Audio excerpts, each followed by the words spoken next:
Yes. Yep. Thank you for your responses. Thank you, everyone. Thank you. Yeah. Okay, so coming to the simple and compound interest part. Now, what here, like, I'm not going to go deep into the concept first because we had already done that earlier. But just to give you a basic understanding, just for you to remember things, I'll do one thing. I'll just display a few slides, maybe the slides with a bit of concept written over that, and then we'll get back. Okay. You all see the screen on you all see this one?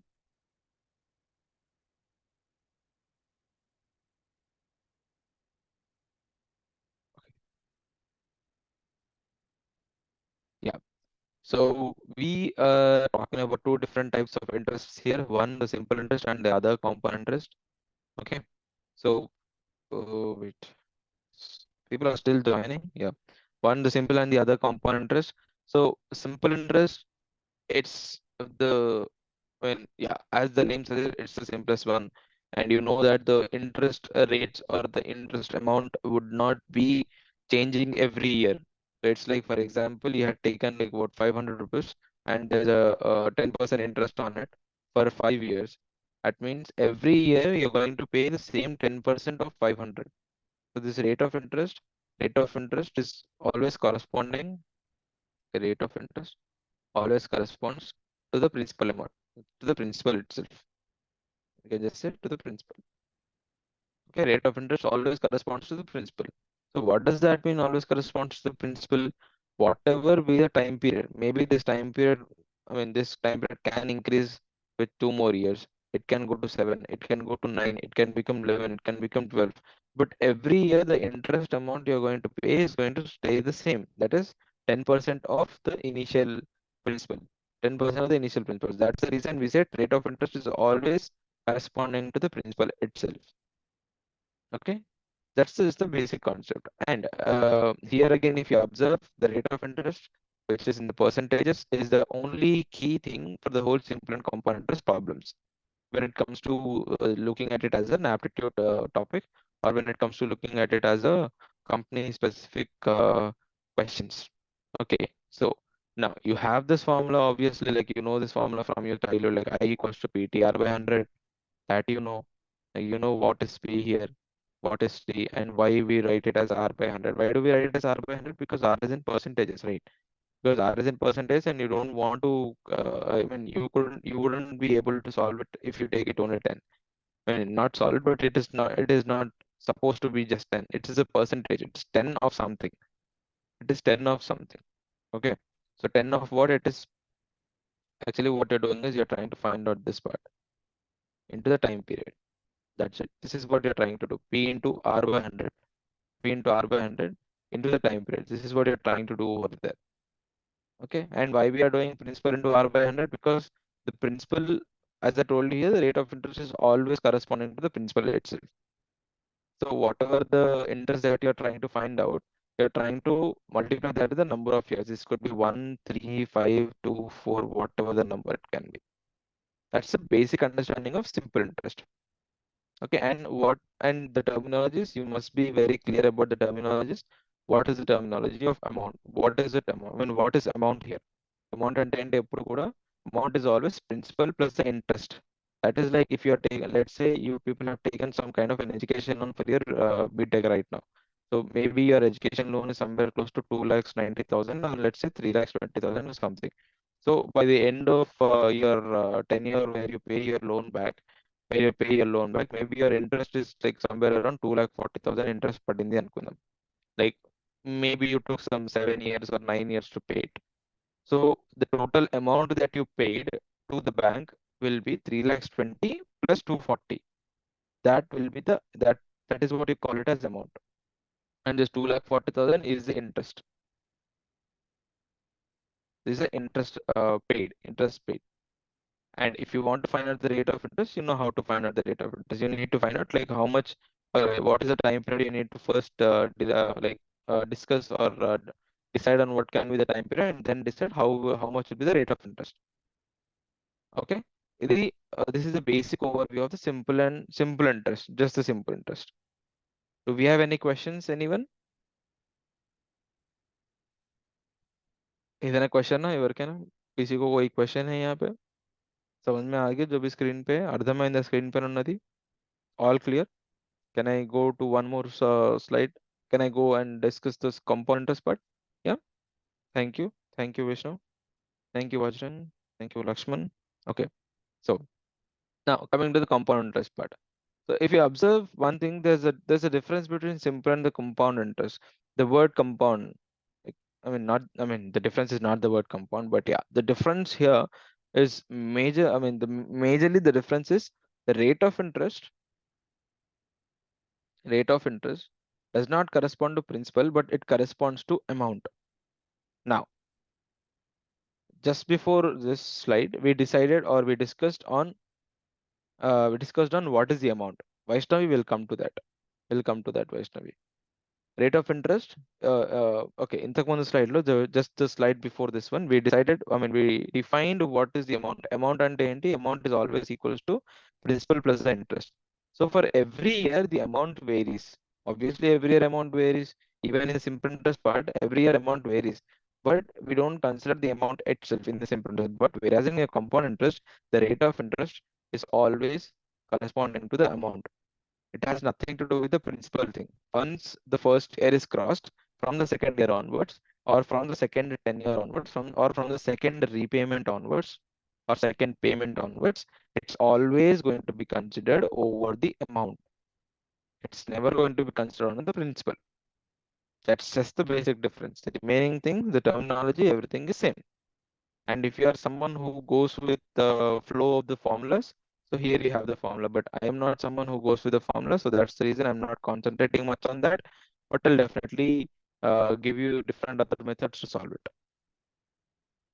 Are you all okay with it so far? Are you all okay with it so far? Component is the basic thing, అర్థమైంది కదా? Okay, so now,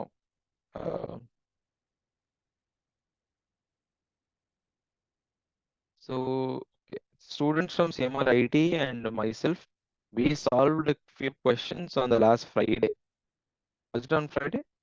On Thursday, I guess, kada? It was on Thursday. So right now, what we'll do is I have a set of how many questions? 1, 2, 3, 4, 5, 10, 12, 13. Yeah, I have a question set of 13 questions. I mean, set of 13 questions I have. Let us solve them, and let me make sure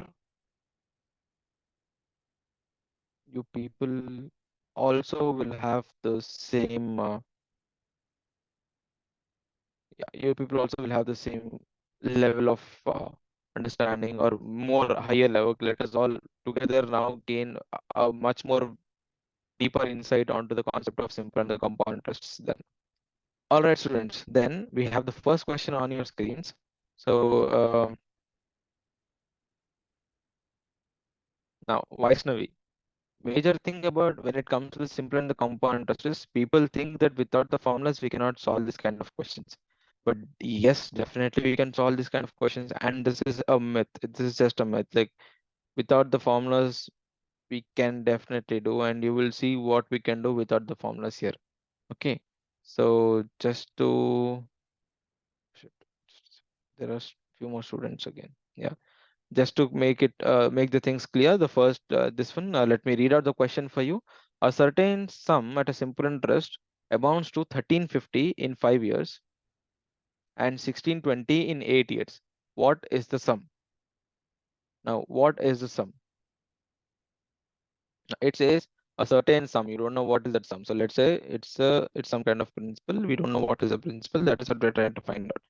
But this principal, now it has two different time periods. In first time period, which is 5 years, the amount will become 1350. But in the second part, it's 8 years. Okay. In second part, it's 8 years the time period, and the amount is 1620. Now it is asking you to find out what is that principal or what is the sum. That is the question. Okay, students, is it that you're getting lost in between the session? అంటే session జరుగుతున్నప్పుడు వెళ్ళిపోయి మళ్ళీ రావాల్సి వస్తుందా? Okay, if you found out what is the principal, can you also tell me what is the rate of interest? What is the rate of interest considered on that?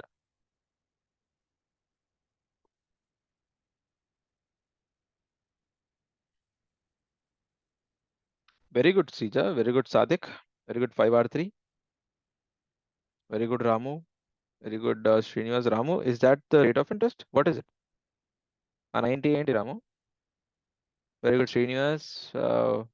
Very good, Shekhar Ramna. Okay, 900. Fine, fine. 5R3, 10% is the rate. All right. Shekhar Ramna, 10%. Fine. Because 10% of 900. Very good. So that is what you found out the rate of interest as. Now, I don't know what methods you followed, but uh, I hope you all followed the method that I'm going to do right now. Rate of interest is 10%. Very good, Srija. So if you consider a timeline, or if you consider, okay, let us say we have a timeline. All right. So this was the initial start of the period, or I'll say just the start of the period, or I can say the 0th year.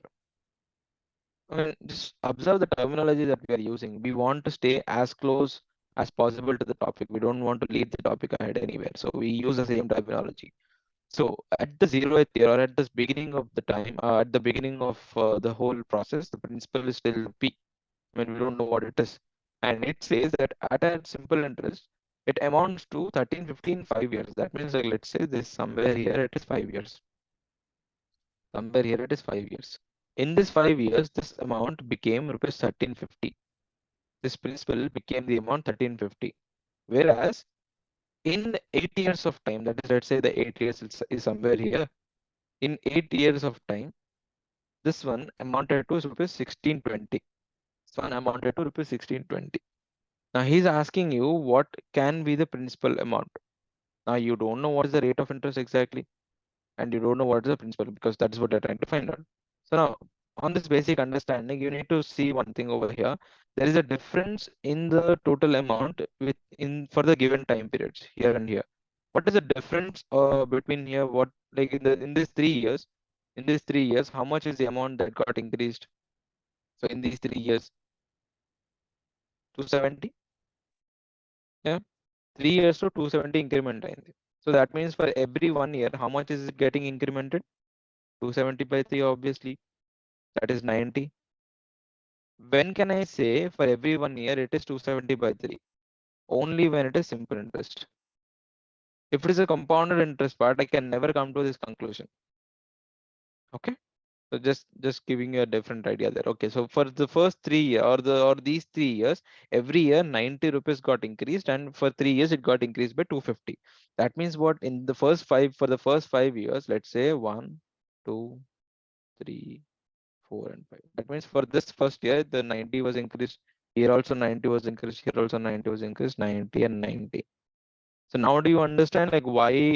Okay, why is it called simple interest? Every year the same amount of interest is levied, which is based on the principal, which is complete. I mean, directly related to the principal. So the first 5 years, rupees 450 got increased on the principal. Okay, that means whatever the principal you had, you added 450 to 450 rupees to it. This is the interest, which was equals to what? 1350. Which was equals to 1350. Now you can come to a conclusion that principal is 900. Just to make things sure, we also found out the rate of interest, because every year 90 is increasing. So we know that the interest is 90 and the principal is 900. So you're trying to find out rate of interest, like how much is 90 of 900. Like, the question will now turn into what percentage is 90 out of 900. Simple, right? It's like, if you remove the last zero, it will be 10%. The rate of interest is 10%. All right. So I hope this is the simplest question that we can start with, and everyone is okay with this part. Anyone has any questions on this thing? Does anyone have any questions here? All clear, Kada? No questions? Yeah. Okay. So this is the simple interest problem, and like the simplest problem that we can start off with, just to have our uh, understandings high on this part. All right. The next question.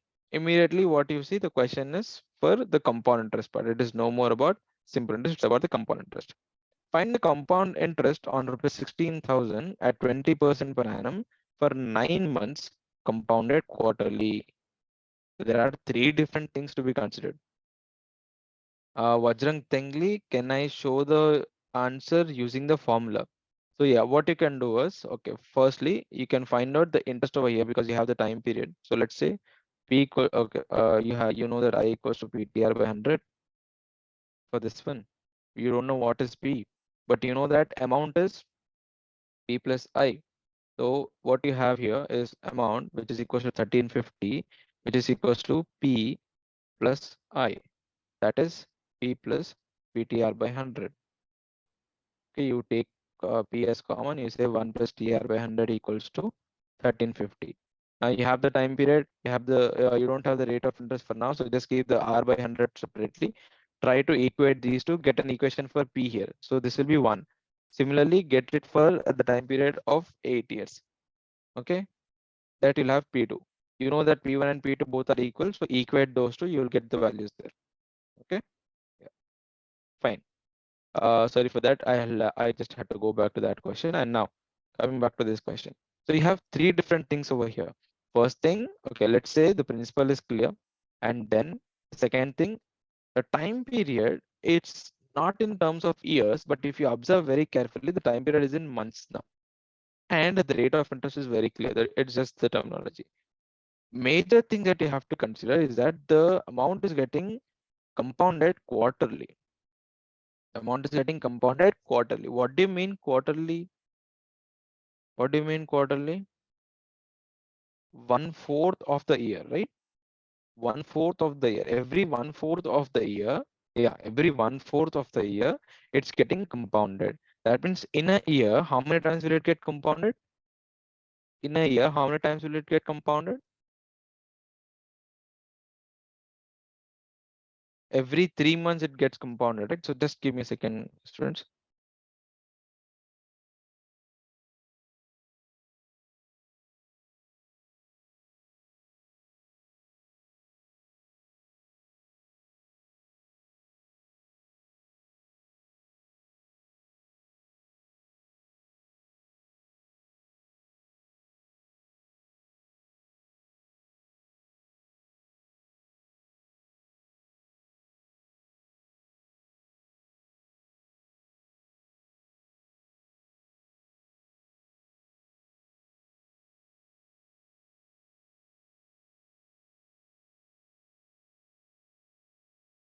Sorry for that, students. I just got a call from the college. Just a second.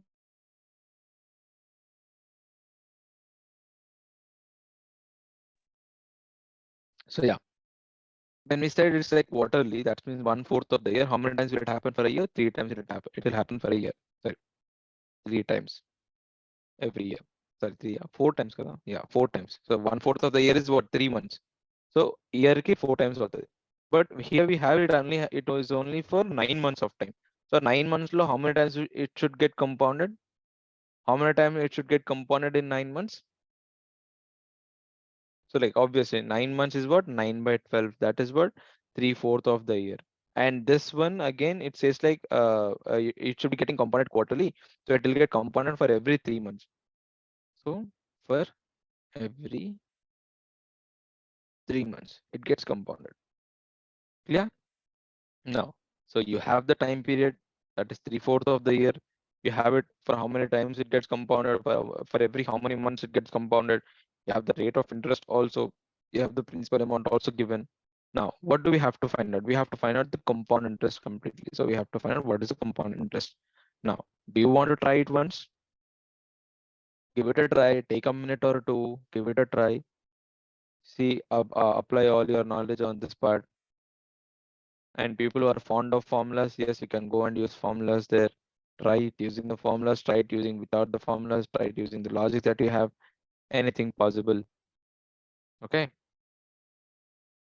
try student, ఒకసారి try చేయండి అందరూ.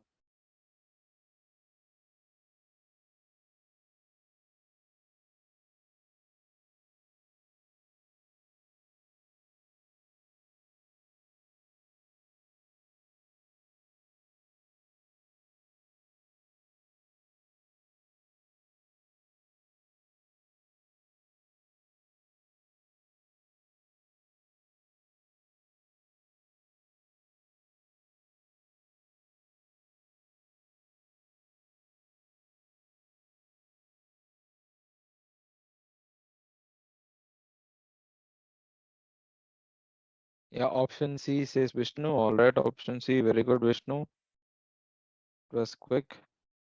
Let us just check with the others also. Just wait for a minute. Just give them some time to solve it.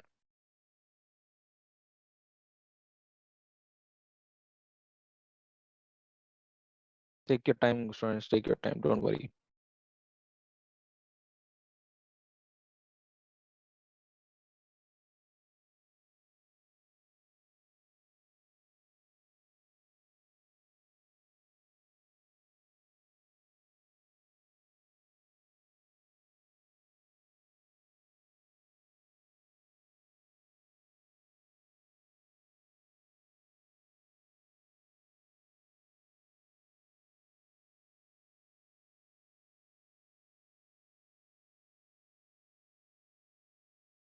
Okay. So, any questions? I mean, anything we need to check there?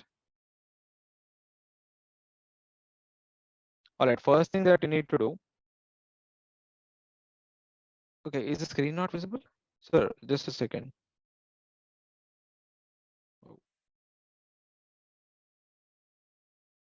All right. Let me reload that. Now, is it okay? I just reloaded the question.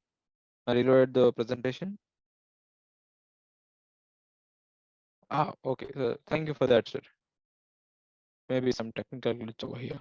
First thing that we need to check, see, when we are trying to look at the compound interested part, and that too when we are looking at the time period which is much lesser than the time period of an year, because usually what happens is like we calculate always the rate of interest per annum, but here it is for 9 months of time. And also one more thing, it says that it is compounded what quarterly. So if it had to be compounded quarterly, first thing we need to check is the rate of interest. So the rate of interest per annum, very clearly it is written that is for 1 year is 20%. So for every quarter, that is like 1/4 of the year, how much will that be? 1/4 of 20%? That is 5%. Yeah. So the rate of interest for every 3 months will be how much? 5%. Now you need to find out for 9 months. For 9 months. So how much will that be? From 5, it will be 15%. You can look at it like that, or I mean, sorry, you can't. Let's see both the cases. I have two cases here. Now, first thing. So 16,000 for the first 3 months of time at 5% increment. What will be the amount here? What will be the amount here you will get? That is 16,000 plus 5% of 16,000. Now what will be the amount here? How will you calculate the 5%? Okay, now the question will change. Okay, I'll just write the snippets of the question here. What will be the question? What is 5% of 16,000? How will you find that out? As I told you earlier, with the understanding of percentage, let's say 16,000 is 100%. That means 10% will be how much? Just remove the last zero, it will be 1600. Now 5% will be how much? Half of this one, divide by 2. So divide by 2. So 5% will be 800. All right. So if you add that, it will be 16,800. Now this is for what? This is for the first 3 months itself, not for the remaining time. So for the next 3 months of time, again it will be 5% increment, but this time the 5% increment is on what? It is on 16,800, because this is compound interest. Because this is compounded interest part. So you will say it is 16,800 plus 5% of 16,800. Okay. Now again, similarly, now if you just change the numbers over here, you will change the numbers in such a way that, okay, this is 16,800.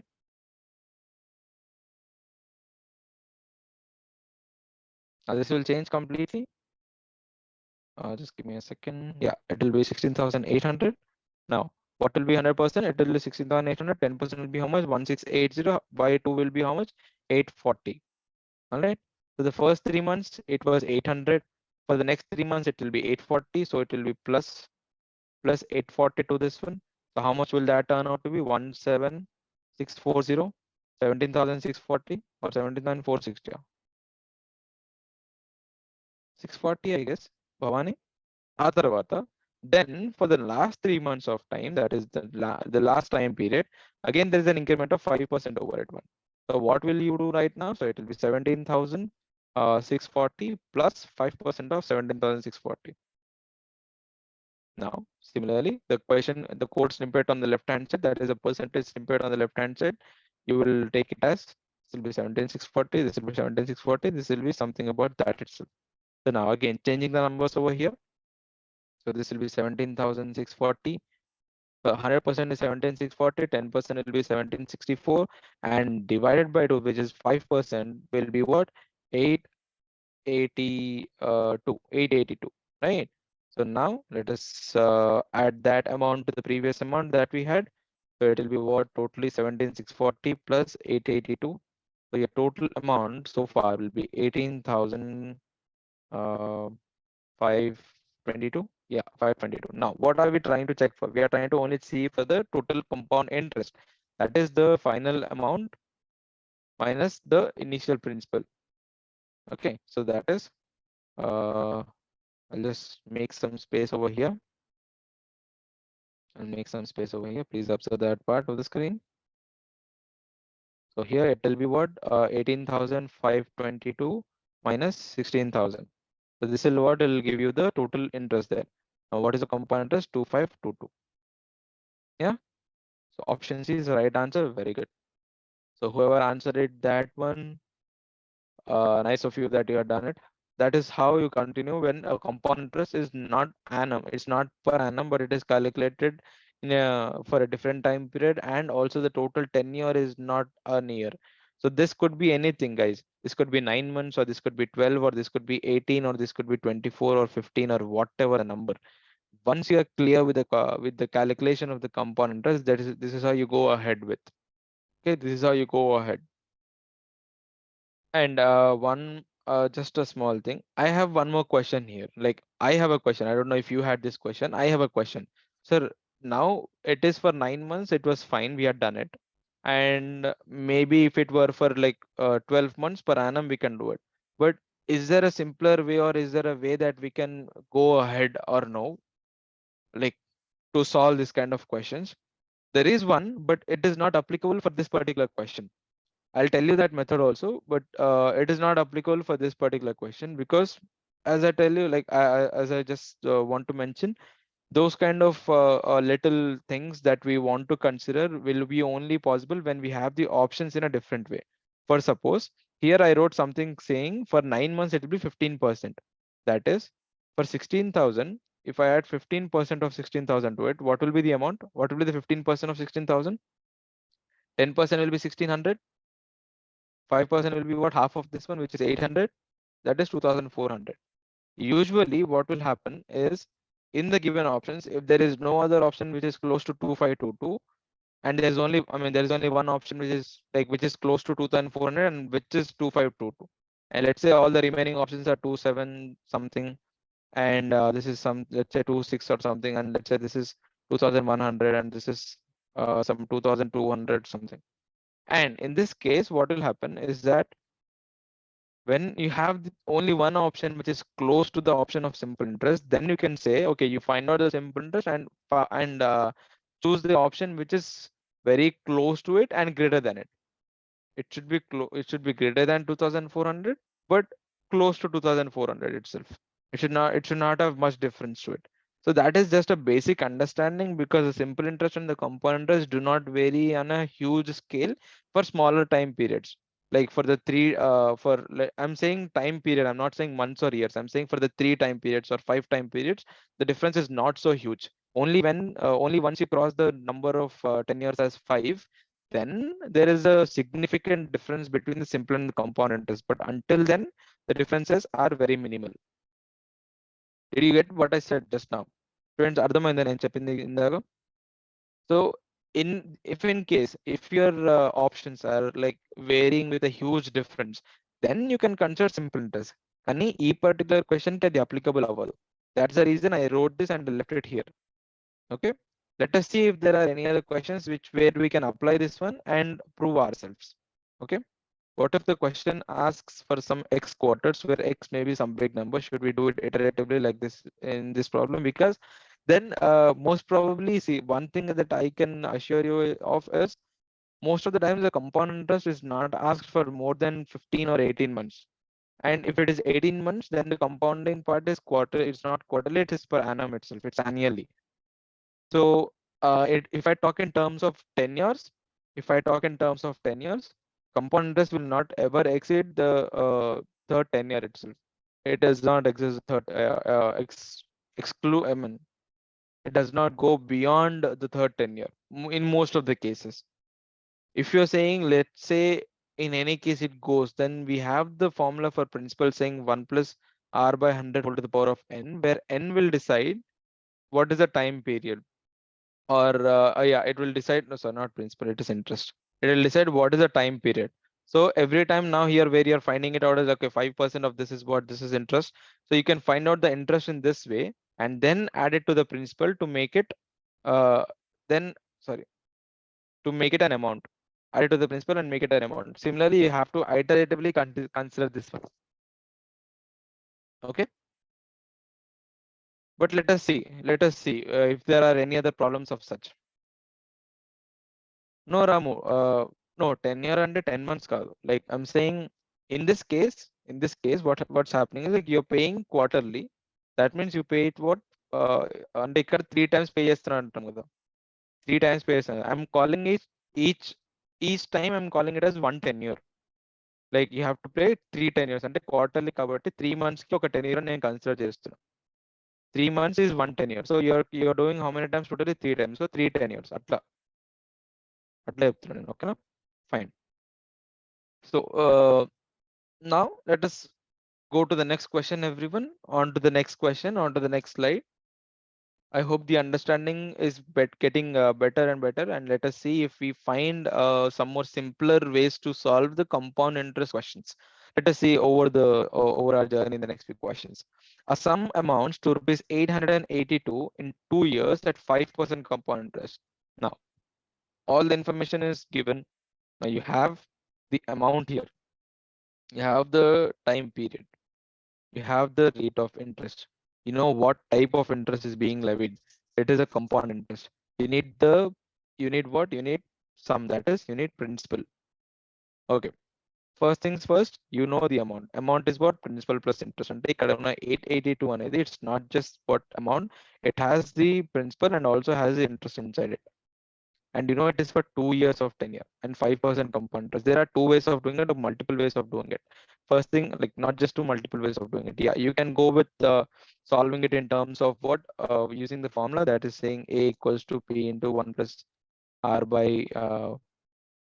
what, 100 to the power of n.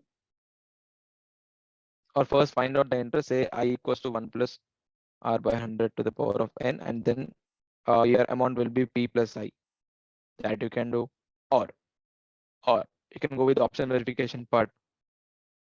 I would suggest going with the option verification part. It has nothing to do with your formulas thing, and you going with the formulas may consume much time than you doing the option verification part. Like for suppose if I consider the option A over here, which is 800, I know that the rate of interest is 5% and the time period is 2 years. Now, so for the first year, 5% interest. So how do you find out the 5% of 800? So let's say 100% is 800. So how much will be 10%? Just remove the last zero in it. It will become 1080. And for 5%, divide this 10% by 2. So this will be 40. So 5% is how much? 40.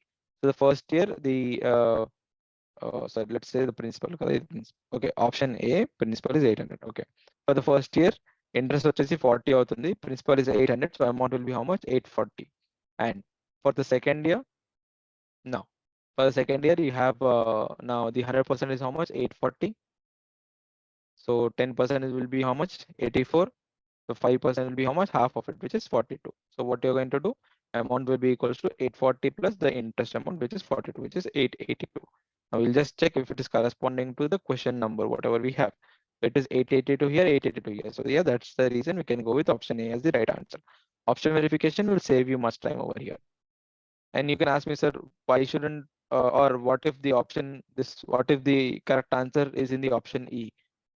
Okay, ఇక్కడ ఏదో 790 ఏదో ఉంది అనుకుందాం. Option E లో మాత్రం 800 ఉంది. Like I cannot sit and solve each and everything. No, you need not sit and solve each and every option there. You solve any one option. Let's say for suppose 790 ke solve చేశారు అనుకుందాం. You get a value which is very close to 882, but it is not 882. It is less than 882. You'll get the value which is less than, very less than 882. And you need to then make your own decision saying, okay, 790 ki the value వచ్చింది. Then maybe in between 790 and 822, this value, I mean, the actual principal lies. So you check for the option which is in between 790 and 822. There are two options, 816 and 800. And then you observe, okay, 790 value ఎంత వచ్చింది, అది 800 కి close గా ఉంటుందా, 816 కి close గా ఉంటుందా. That is your decision at that particular moment. Because right now I cannot tell how you will think in the exam, but what I can do is I can show you a direction. So the direction that I would tell you is, first verify whatever the option A or option D. If you want to start from A to D, go better, or better from D to A, whatever you want to do. Whichever option you solve, just see to it that the answer that you're trying to get, is it closer or is it very, okay, let's say for suppose 840 ఉంది అనుకుందాం option A లో. Obvious గా 840 కి 822 అవ్వాలి 2 years at 5% interest is not possible. You won't sit and solve it. So you will skip that. You will go to the next option. That's what I'm saying. So ఏదైతే మీకు దగ్గరగా value, the closest value you're trying to get, consider that option, and based on that compare the other options. That's how you do the option verification, and that also needs some skill to do. Like you cannot, I mean, you cannot say every question I'll do option verification. It is not possible. We'll see what are the questions that are eligible for option verification, and let us also see what are the questions which are not eligible for option verification. Okay, two different things ఉంటాయి కదా. Let us observe them. But for here, is this one clear? Is this one clear here? అర్థమైందా ఇది అందరికి? I know most people already answered, but yeah, still I'm asking, and I'll go on to the next question. Okay, fine, fine, great. Let us go on to the next question. Onto your screens, everyone. The compound interest on a sum for 2 years is 832. It is the compound interest. It is not the amount which is given. It is saying that the compound interest is 832 for 2 years. And the simple interest at the same on the same sum at the same rate for the same period is 800. Wow. So he's saying you have a simple interest for some amount, which, I mean, for some principal, which is 800. And the compound interest is 832 for the same amount. Okay, that means the principal here and here are same, time period is same, the rate of interest is also same. Just the difference is the way the interest is levied is different. That's it. So what is he asking us to find out? What is the rate of interest? So he's asking us to find out what is the rate of interest. So firstly, simple interest ki check cheyandi, and then compound interest ki check cheyandi. Then we'll see, we'll compare those two, and then we'll go ahead. Take a minute and try and solve it, guys. Come on, students, you can do it. Just take a minute, think about the question, think about what kind of an approach should be there for the question.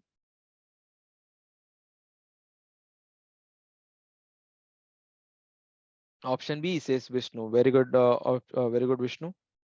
593 from Simar IT. Yeah.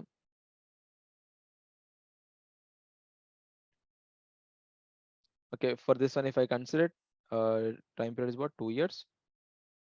Time period is 2 years. So for every year, how much is it increasing? 400.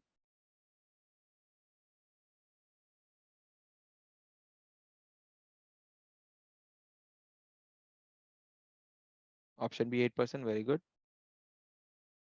Okay. And here, time period is 2 years. Yes.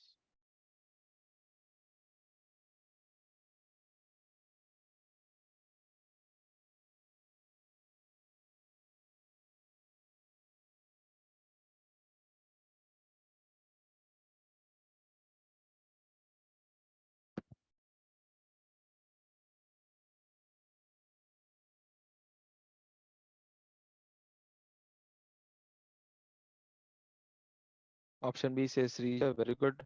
Option B. Okay. Option B. Option B says Sadik. Very good. Option B says Yamini. Very good.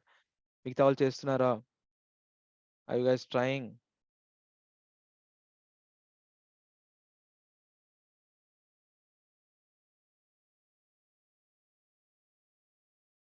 Just a second. Yeah, very good, Ashmita. Now, do you want to give me like what are the methods that you also followed? Like let us say two different methods. Yes, you can share your methods in the chat box too. How did you do and all? You can also share that with everyone, not just direct message. Just whatever the message you put it for everyone there, not just to the host. Let us see how many different methods can we get here with students of close to 800 number of students here. Are we going to get at least 3 different methods or the same amount of methods? Okay, Manoj. Okay, Manoj goes with the traditional formula. Say, okay, let's say I equals to PTR by 100. Yeah. Okay. And others? What about the others? So what if you do PTR by 100 here?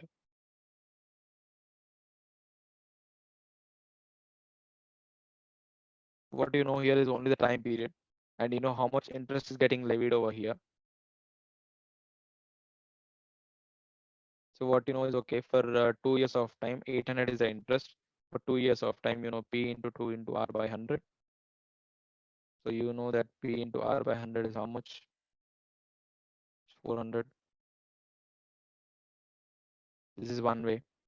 Okay, let us take the time period. For simple interest, the time period is okay. It's somewhere around, let's say, this is 2 years. So this will be 800. So the first year, after the first, okay, before first year is 400 and here it is 400. 400 per every year. Yeah. So the first year it is same for both. It will be same for both CI and SI. That is the common thing. Okay, but for CI, I mean, we cannot make it in that way that okay, it will be same in the 2 years, but for the first year it will definitely be the same. So first year ikkada 400 unte ikkada 400, but second year it will not be the 400. So second year ikkada 432 అవుతుంది. So from 402 it is increasing 432. So what is the increment over here? The increment is 32. 32 is what percent? Okay, then I can say what percentage is 32 out of 400. So what percentage is 32 out of 400? If you see, if I just try to calculate that, 100% is how much? 400. 10% is how much? 40. 1% will be how much? 4. So 32 will be how much? This is into 8. So this is into 8. So 32 is what? 8%.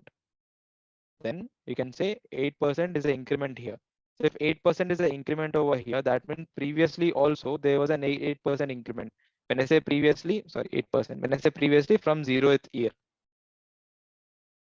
from 0th year. Similarly, ikkada kuda from the 0th year, there's an 8% increment.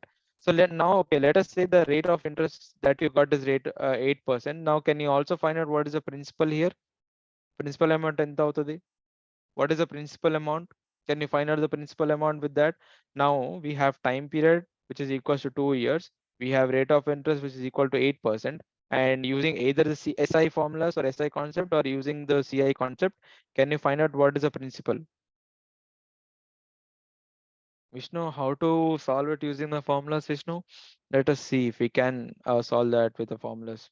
Because I am no fan of a formula and I don't usually use any formulas at all. But if I have to, let us see what will I do. Okay. So now here we got this one. 5,000 Pragya. All right. Principal is 5,000. Anyone else agrees with the same? Pragya, others, very good. Others also? Like, are you trying to solve that? Very good, Nikita. Okay. Now using the formulas, let's see, Vishnu. So let us see. And what will be the interest in case of compound interest now? Now that we have written the interest in terms of simple interest, what will be the interest in terms of compound interest?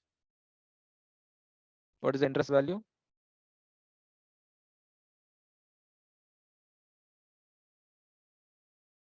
Principal of 1 plus r by 100 to the power of n. Now, n is times of 10 years that we are trying to do here. Again, it is 2 years. We don't know what is the principal, but we know the interest here. So if I take this as n equals to 2, then I can say interest is 832. And then equate these two. I'll be getting another equation for PR by 100 equals to what? So I think I think then we can equate these two and find out the rate of interest. I'm not sure, Vishnu. I'm not sure why the formula is there, but I think it is better for us to consider this in this particular case. All right, Sadiq, 5K is a principal, fine. All right then. Everyone clear with this question? Fine, except for the formula part. Formula part, yeah. Even I'm not sure what is it with the formula, but with the logical understanding, maybe I think this is much more clearer than using the formula. That's the reason I don't go with the formula at all. Okay, clear? Can I go on to the next question, everyone? Shall we go on to the next question, everyone? Okay. Yes, thank you. Then all right. Fine. We are entering into the next question. Again, you find something called as compound interest on the screen. So if a sum on compound interest becomes 3 times in 4 years, then with the same interest rate, the sum will become 81 times in what? The sum on compound interest becomes 3 times in 4 years. Okay, 3 times in 4 years. Then with the same rate of interest, sorry for that, the sum will become 81 times in what time? I mean, in what years? In what time period? So if I just give you this timeline again over this, if I give you a timeline over this, so for the first 4 years, it says the sum whatever was here, the principal whatever was here, the sum increased itself 3 times. Became okay. Let's say 3 times. It became 3p here. Okay. Now he's asking us the sum will become 81 times in what time period?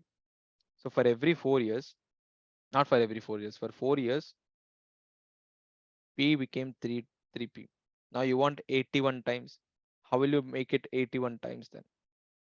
How much long will it take 80 for it to become 81 times?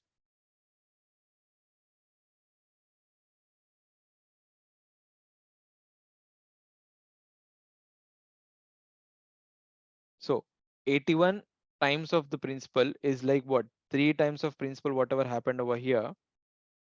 If I say 3 to the power of 4, so you see here 3 to the power of 4, like this is when it will become 81p. This is when it will become 81p.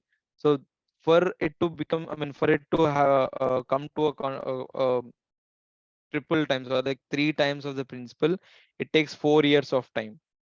It takes 4 years of time.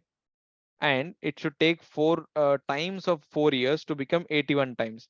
It should take 4 times of 4 years to become 81 times. That is 16 years in total.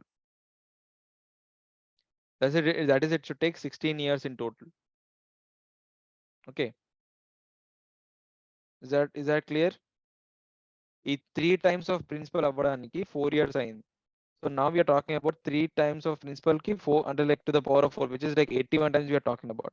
So this will happen when it is 4 times 4. 16 years తర్వాత అవుతుంది. Now what is the logic here? Like why are we saying okay 3p to the power of 4 అంటే ఇక్కడ 4 to the power of 4 తీసుకోవచ్చా? No, it is not that way. Because the compounding part where you're considering, if you remember the formula again, I'll go to the formula part. You wrote it as 1 plus just the power of n. So whenever you're saying to the power of n, this is what I said. This is not just the time. This is not just number of years. This is how many times you're trying to do it. This is how many times. That is the 10-year part. How many tenures are you paying? How many times are you paying? This is n. It's not t. It is n. T is time period, but n is what? The number of years or the number of times you're trying to pay it. That is a tenure. Okay, here also it is a tenure. So you have to pay it 4 times. Now ikkada power 4 ante adi 4 times adi. That is tenure. So 4 times of what? Initial ga 4 years తీసుకుంది కాబట్టి 4 times of 4 it will take. So 16 years in total. Now, is there a formula to understand this thing? I don't think so. You can understand it in a logical way. Okay. All right. I'll go on to the next question then. Chalo. The next question. Again, a question on the compound interest part. I guess simple interest part, we had done it on Friday for the CMRIT. So I'm only finding all the questions of compound interest. Let us try and solve them. A person borrowed us rupees 7,500 at 16% compound interest. Okay, principal is there, interest is there. how much does he have to pay at the end of 2 years to clear the loan? That means he's asking you to find out what is the amount that he paid, which is principal plus interest. At what? At the end of time period of 2 years and at a rate of interest of 16%. So you have the principal amount, you have the rate of interest, you have the time period. You can find out the amount. Amount equals to principal plus interest.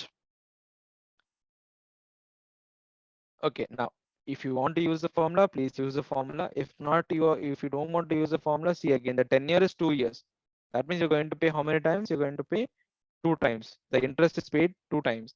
So again, if you want to consider the timeline, just consider the timeline. There are no issues here. So 7,500 here. At the end of first year, it should be what 16% interest. 16% interest on 7,500. That is 7,500 plus 16% of 7,500. How will you calculate 16% of 7,500? I will calculate this part. So if you see that 100%, 7,500. Okay.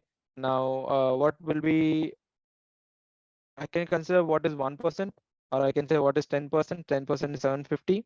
If 10% is 750, 5% is how much? Half of that, 375. Yeah, you can do it in this way. And how much will be 1%?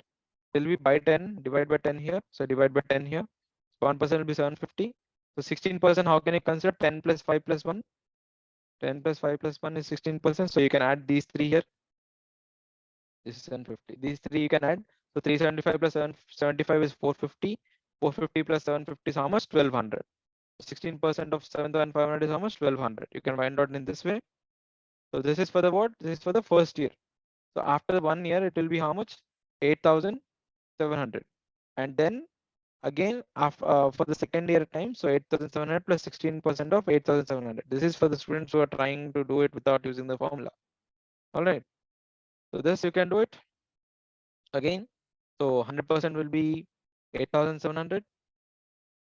Now, if you want to find it out in a different way, if you want to do it in a different way, finding out the formula, you can find out what is 80% here. How will you find out what is 80%? You can multiply it by 4 into 4 by 5. Yeah, you can do it into 4 by 5 here also. Then you will get what is 80%. If you get 80% divided by 5, you'll get 16%. So if I do it in this way, it will be 175. Okay, 1740 into 4. So whatever is the value you find out and divide by 5, you'll get 16%. And that is what will be adding up and making the whole thing. And yes, if you want to use the formula, we have the formula 1p into 1 plus r by 100 whole to the power of n, where n here is what? 2. N is 2, r is 16, and you know what is the principal amount. If you solve this one also, you'll get. So let's say in terms of formulas, if you want to do it, will be 7,500 into 1 plus 16 by 100 and whole to the power of 2. And this 2 here does not signify the number of years. The 2 signifies number of times you paid the interest. Here you paid the interest for 2 times. Let me be very clear with that. Formula uses వాళ్ళందరికీ I'm giving it to you very clearly. ఒక విషయం అర్థం చేసుకోండి. N is not time. N అనేది time period కాదు. N అనేది the number of times you paid back the loan, the total number of iterations అన్నమాట. ఓకేనా? So second time, second year, how much you got after second year? 10,092, right? Yeah, good. So if you even solve this, you should get the same value. That is fine. Okay. Now if you ask me, sir, ఇక్కడ ఇంతకు ముందు మీరు చెప్పిన concept simple interest and compound interest relative understanding అది పెట్టొచ్చా అని అడిగితే let us check that once. So 16% 2 years ki in terms of simple interest it will be 32%.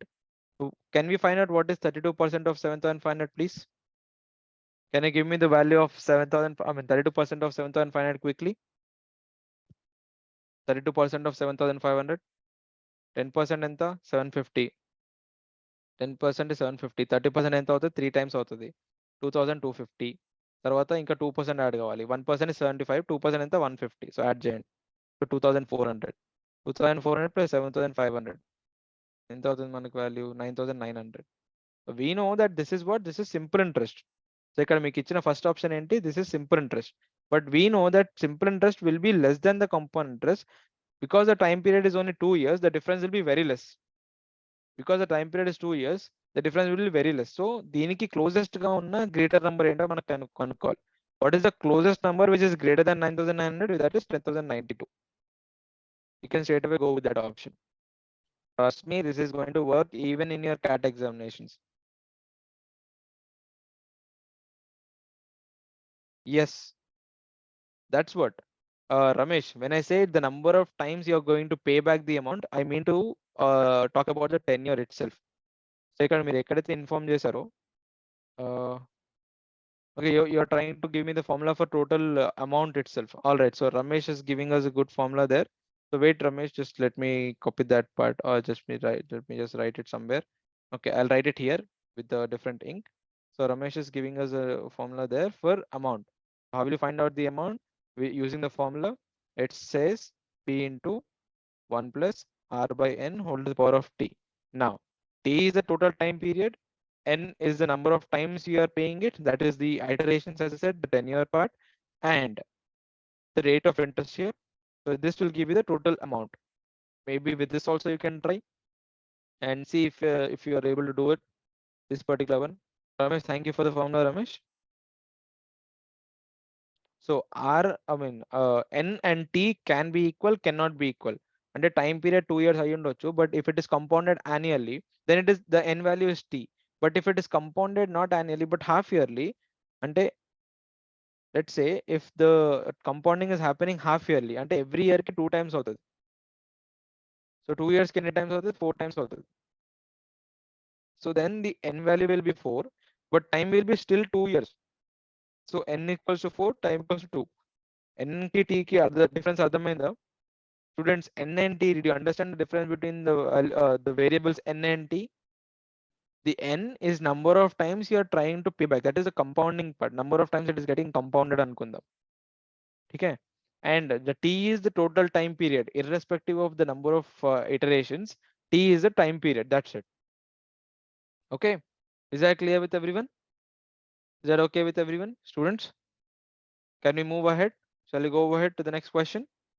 Yes, thank you, Vajrang there. Okay. The next question on your screens.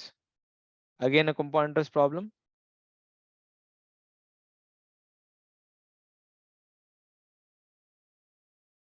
A sum of money becomes 2,200 after 3 years and 4,400 after 6 years on compound interest.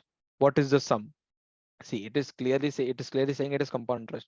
That means like if I take a time period after 3 years of time, let's say after 3 years of time, the sum became what? 2,200 at some rate of interest we don't know. But after 6 years, it became 4,400. It became 4,400. And when it does not give anything in the question, if it doesn't say annually, half yearly, quarterly, you should take it by default as annually itself. So here, if you take it as annually, you know, okay, every year it increases certain period. So you could 4th year, 5th year, it is increasing a certain period. But as this is not compound, as this is not a simple interest, you cannot just divide it you cannot just divide it equally among these years. అది equal గా divide అయ్యి ఉండదు. So what you need to take, now maybe let us see what else we can do, but just you take a minute and solve it. I'll also take a minute to see or understand if there is any other logical way of doing it other than using a formula. Again, if you want to use the formula, you can go with that. So amount p into 1 plus r by n to the power of t. So now t you have, in the second case, you can find out using this formula, or let us take a minute, think about this question. You solve it, I'll also solve it.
Yeah, guys. Anything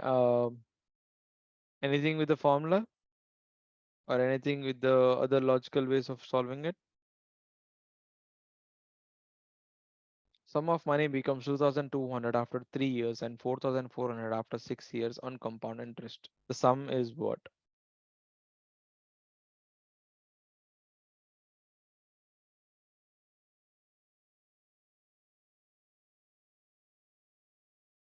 So in these 3 years, it again increased 2,200.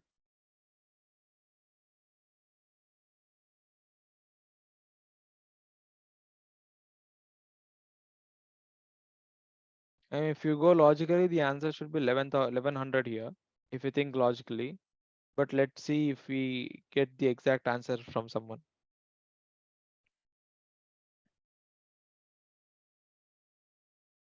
Why am I going with 1100 as the answer? I still don't know what's the right answer. For every 3 years, the amount is doubling itself. So, I mean, that is what I see here, because for these 3 years, the amount has doubled itself from 2,200 to 4,400. That is 2 times. So again, I can see the same trend in the first 3 years also. That is, the amount whatever is there should double itself here. So if it is doubling itself, so 1100 should turn into 2,200, and that is what I can go ahead with. 1100 as the answer. Sadik, is that the right answer, Sadik? Srija, have you used the formula and done it? Okay, Vishnu, is my voice not clear to you? Let me check the internet connection, Vishnu. Okay, I guess I have the full connection here. Can you just check on your side also once? Okay, Sadik, आपने क्या use किया? Formula use किया या फिर did you use anything else? You can just let us know. Srija, what did you use? Did you try to use the formula again? Or is there a way anything to do it? So, okay, you have gone with the formula. Akunuri Vaishnavi, also you go with the formula, all right? Okay, so if it is the formula part, then you say that, okay, 2,200 will be equals to some principal that you don't know and some rate of interest that you don't know. And how many times are you trying to do it? Or how many times is it getting compounded? 3 times. And for the time period is also 3. Yeah, this one. And for the second case, it will be 4,400. That is P. And 1 plus, again, what is it? Compounded 3 times and then the whole power is 6. Not. Uh, In the second case, is the n equals to 3 or n is equals to 6? In the second case, shouldn't the n be equals to 6 here?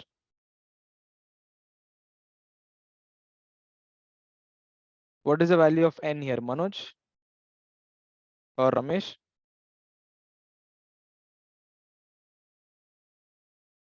Sadiq, तुमने क्या लिया यहाँ पे n का value 3 या 6?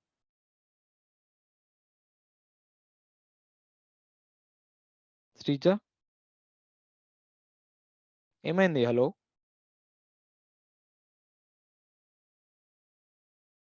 You have taken 3 here, Sadik? Yeah, Vishnu, please rejoin. Please rejoin, Vishnu. Yeah. Okay. So in that case, if you solve these two, you'll get two equations here, two different equations. Maybe if you solve that, you will be getting the value of P. Can please others also confirm the value of P that you got 1100? But according to what I was suggesting, but according to what I was seeing into the question, if you observe the questions very carefully, you see that the sum here, whatever was there, got doubled in 3 years.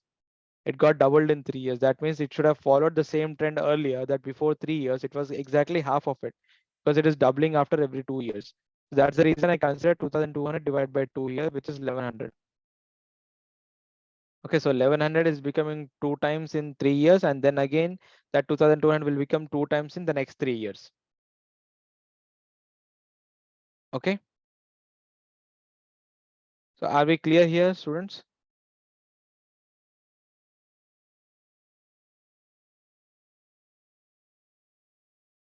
Okay, one more thing. How are you trying to find this out? Like, are you trying to use the formula for a plus b whole cube here and here?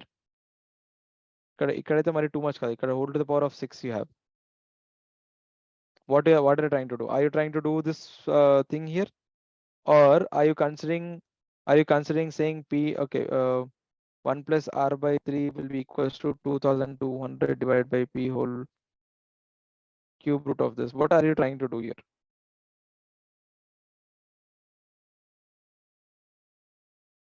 What are you trying to do?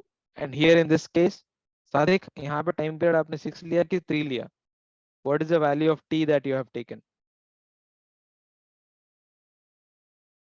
Harsha, what about you, Harsha? 6, yeah, okay, very good. तो understanding ये clear होना चाहिए कि n का value क्या होना है हर बार and t का वैल्यू क्या होना है. These two are always going to be different. Like not always, like most of the times, because n is the number of times it is getting compounded in the given time period, and t is the total time period under which it is considered. Okay, yeah. So and like, and I hope you also heard about this. Like, I don't know if you're convinced with this kind of explanation, but I am totally convinced with it, because I found a trend here. You find a trend here which in which like the amount is getting doubled in the time period of 3 years. So you can also deduce, sorry, 4,400 kada. You can also deduce the same thing, saying okay, 2,200 would be half of it 3 years ago. That is 2,200 divided by 2. So it should be 1,100 here. Okay. The logic is not correct కాదు. ఇంతకు ముందు ఒక problem లో what did we saw that okay, a sum of some amount p becomes 3 times in 4 years అన్నాడు. Becomes 3 times in 4 years. So what did we do there? ఇది 81 times ఎప్పుడు అవుతుంది అంటే మనం ఏం కన్సిడర్ చేసినాము? 3p to the power of 4, ఎందుకంటే 81 times అనేది 3p to the power of o. Okay, అది కన్సిడర్ చేసి what did we say? Okay, it will take 16 years of time, because the time period here is 4. Okay, the number of times it is 4 here. So it will take initially 4 years తీసుకుంది కాబట్టి for every 4 years it is getting 3 times incremented. అంటే దాని అర్థం ఏంటి? I'll go back to that question once. దాని అర్థం ఏంటి? If I take a time period, if I take a total time period, అంటే first 3 years కి అది ఎంత టైం, ఎన్ని టైమ్స్ ఇంక్రీజ్ అయింది? 3 times. So p became 3p here for the first 4 years. Sorry, not 3, for the first 4 years. That means for the next 4 years కి ఏమవుతుంది? It will become what? For the next 4 years it will turn into 9p, and for the next 4 years it will be 27, and next for the 4 years it will be 27 into 3, 81. So 4 4 4 4 16, total time period 16. Ramu, ఈ concept అర్థమైందా? రాము, ये समझ में आया? Sorry రాము, ఆ logic అర్థమైందా? Yeah. Sadiq, what did you say?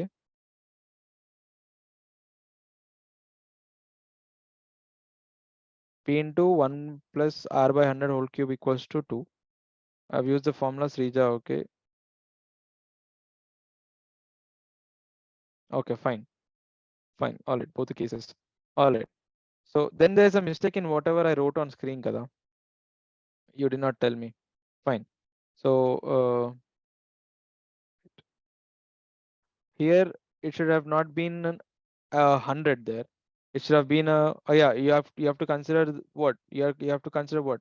The value of amount is like p equal a equals to p into 1 by r 1 plus r by 100 whole to the power of n. Yeah. So in that case, what you'll be doing? You will be saying, okay, it is p into 1 plus r by 100 whole to the power of n, wherein the first time you will consider n equals to 3, and the second time you'll consider n equals to 6. That you will equate. That is what you had done, na? Sadik, ये value apply किया ना आपने? हाँ. Then this is not, I mean, I wrote it as n, but this should not be considered, no, in that case. Please do let me know if I write something wrong on the screen, guys. I am not ChatGPT yet, so I might make mistakes. So please, if I write something wrong, do tell me in the chat box. Don't do that. Huh. All right. The next one. Even ChatGPT is making mistakes. That's a different case. But yeah, still. The next question. Simple interest on a sum at 5% per annum for 2 years is rupees 60. Okay. Simple interest. The compound interest on the same sum for the same period with the same rate of interest is what? So you have the simple interest for this one. The rate of interest is 5%. Time period is 2 years. And the simple interest value is 60 rupees. You have this value. Now it asks you to find out what is the compound interest for the same rate of interest, that is 5%, and for the same time period, which is 2 years. 60 and what? If you think logically, Vishnu, I don't know if you have done it or if you have thought logically. Just before this few questions we had discussed, we always said simple interest if it is considered for the, the compound interest if it is considered for the same time period and as the, the rate of interest same as the simple interest, you know that compound interest will not be will not be having a huge difference than the simple interest. So you can always consider the closest answer which is having the value greater than the value of 60. అలా చూసుకున్నా కూడా your answer will be what? Okay, you have two options, 60 and 61.5. In this case, maybe we have to solve it. Then we have to solve it. We have to check the options before going for that. Then we have to solve it.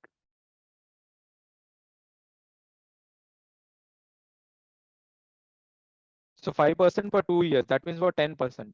Now it says 10% is equal to 60. Then what is 100%? 100% is what? 600. Then what is 600? 600 is what?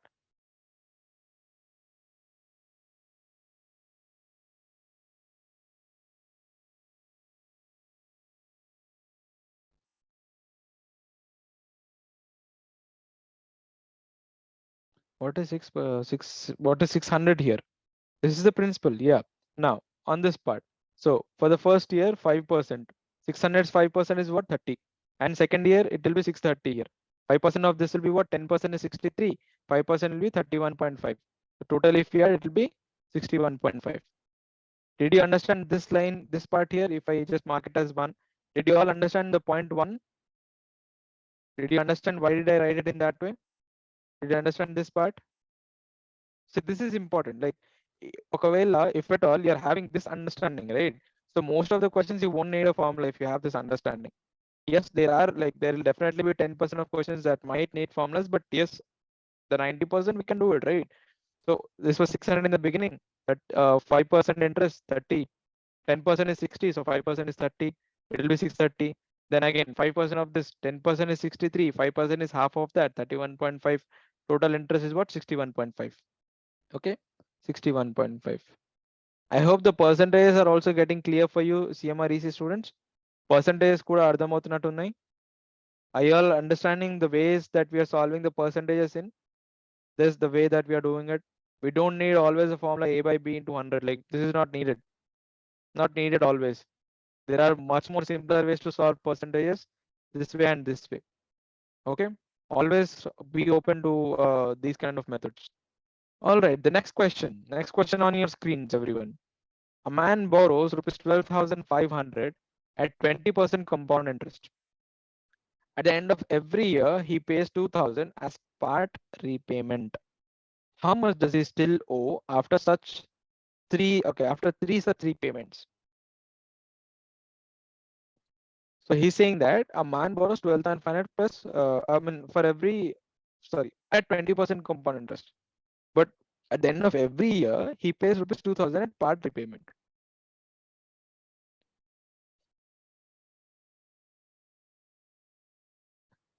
What is part repayment?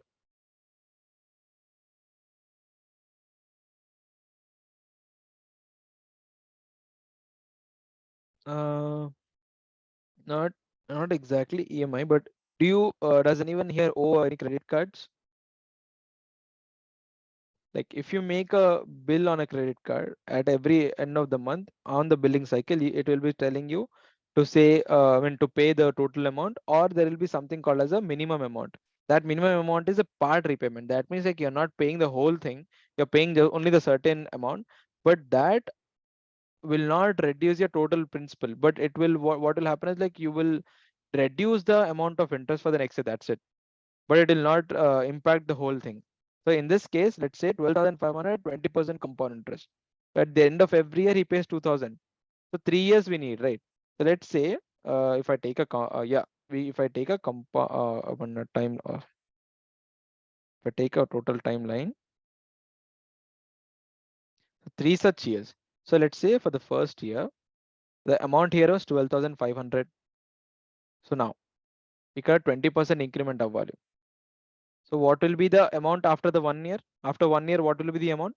The first year అయిన తర్వాత. Answer is D. Very good. Yes. Whoever have answered it, let me check.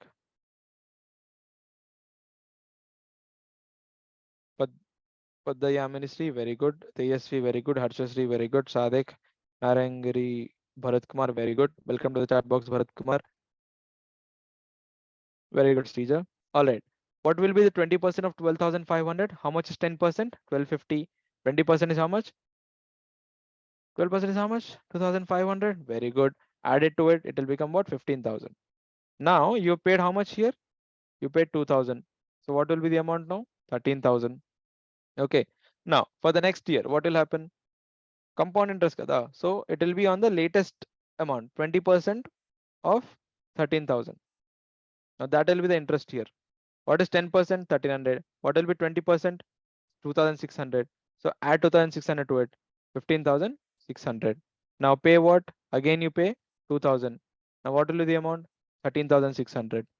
Now pay again 20% increment. 20% of what? 13,600. So what will be 10%? 1,360. What will be 20%? 2,720. Add this amount to that. 15,600 plus 720. 16,000.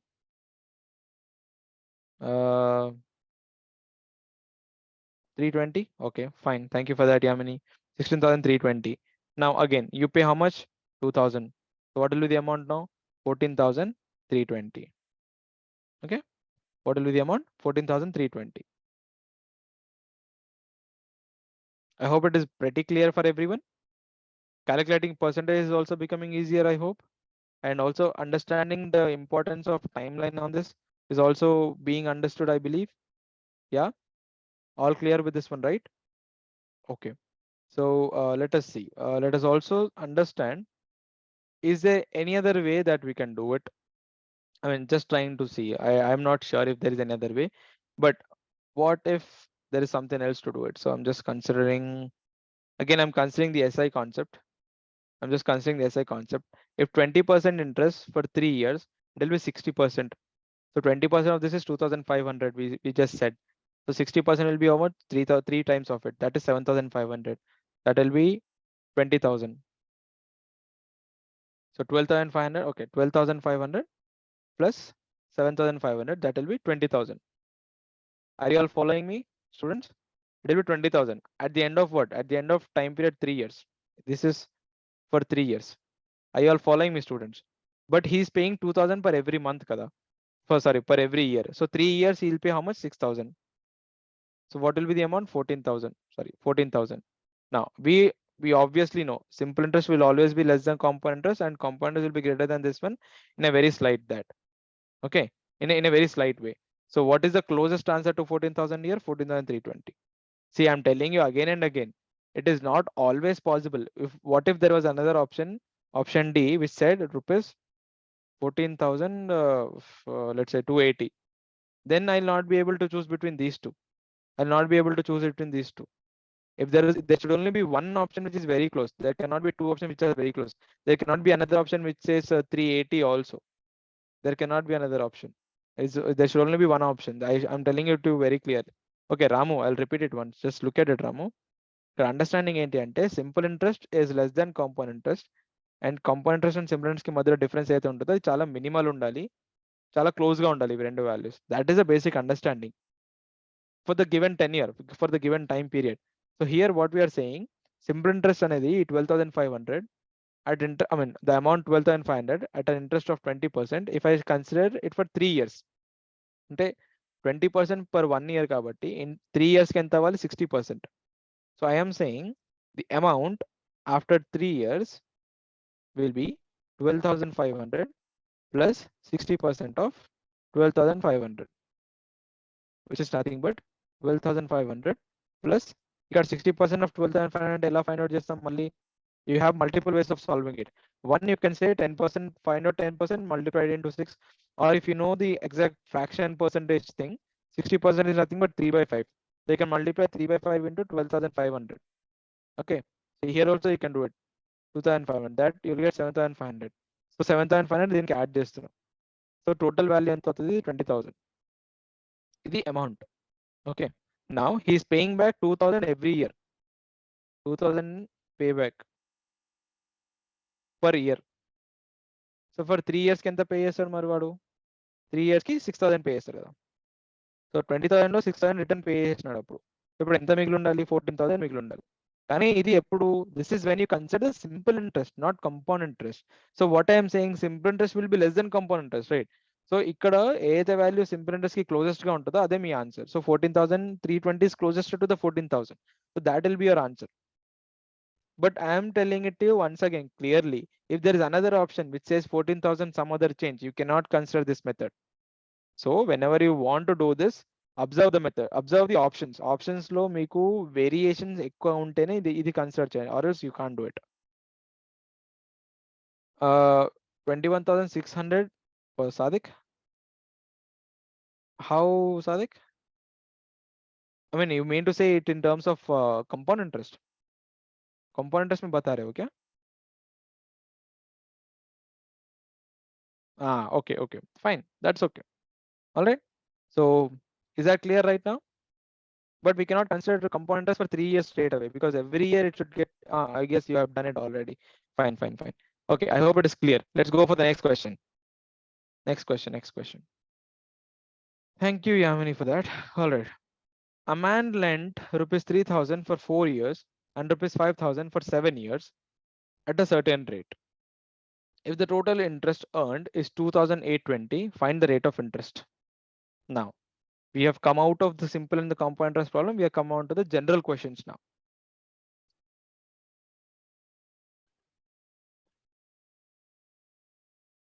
Take a minute and solve it, students.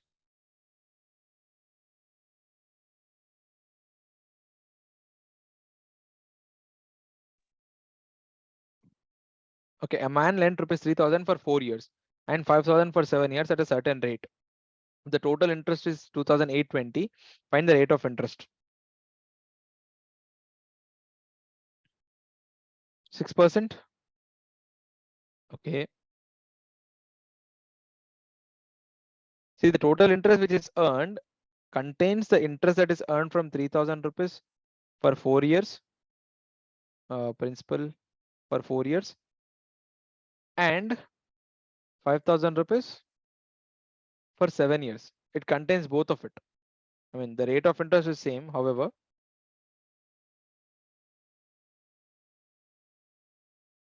Find the rate of interest. Yes, you can do multiple ways. First thing is, like, you can consider the option verification. What if it is 5%? What is the 5% of 3,000? I'll not consider, okay, I can consider any of that.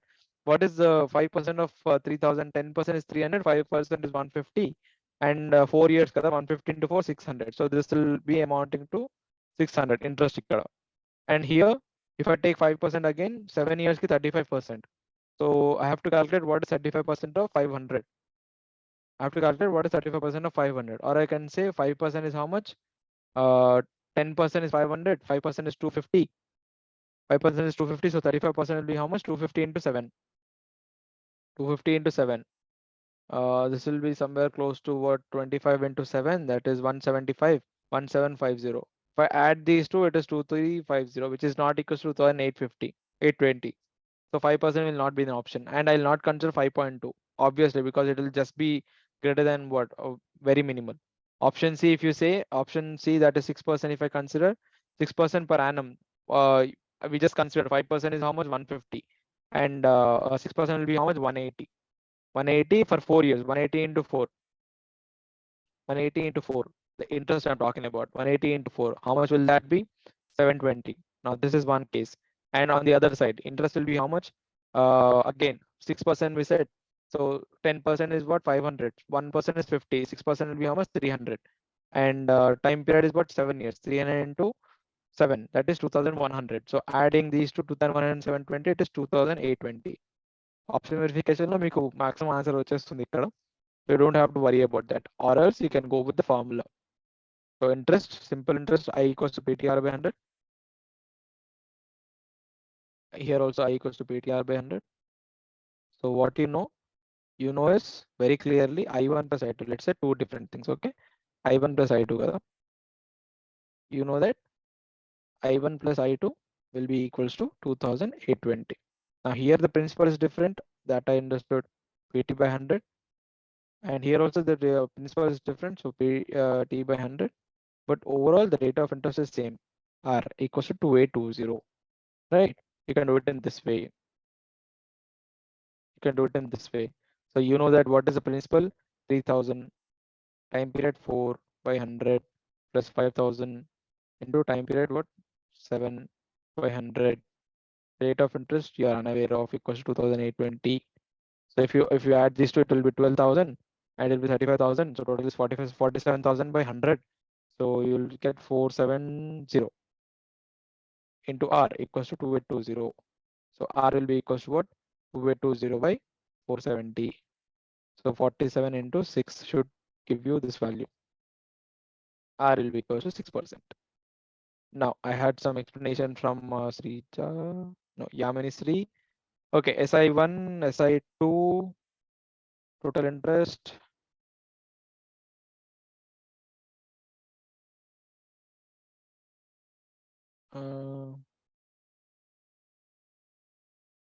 యామినిశ్రీ ఇందాక ఇక్కడ consider చేసింది అదే చూసారా, మీరు observe చేశారా? ఇక్కడ చేసిందే మీరు చెప్తున్నారా? Just check the I pointed at 1. అదేనా మీరు చెప్పేది? Okay, we have done two different ways. Okay, one is option verification, the other is formula. Just give me a second, I'll repeat. Okay, this one clear? Let me make a point number 2.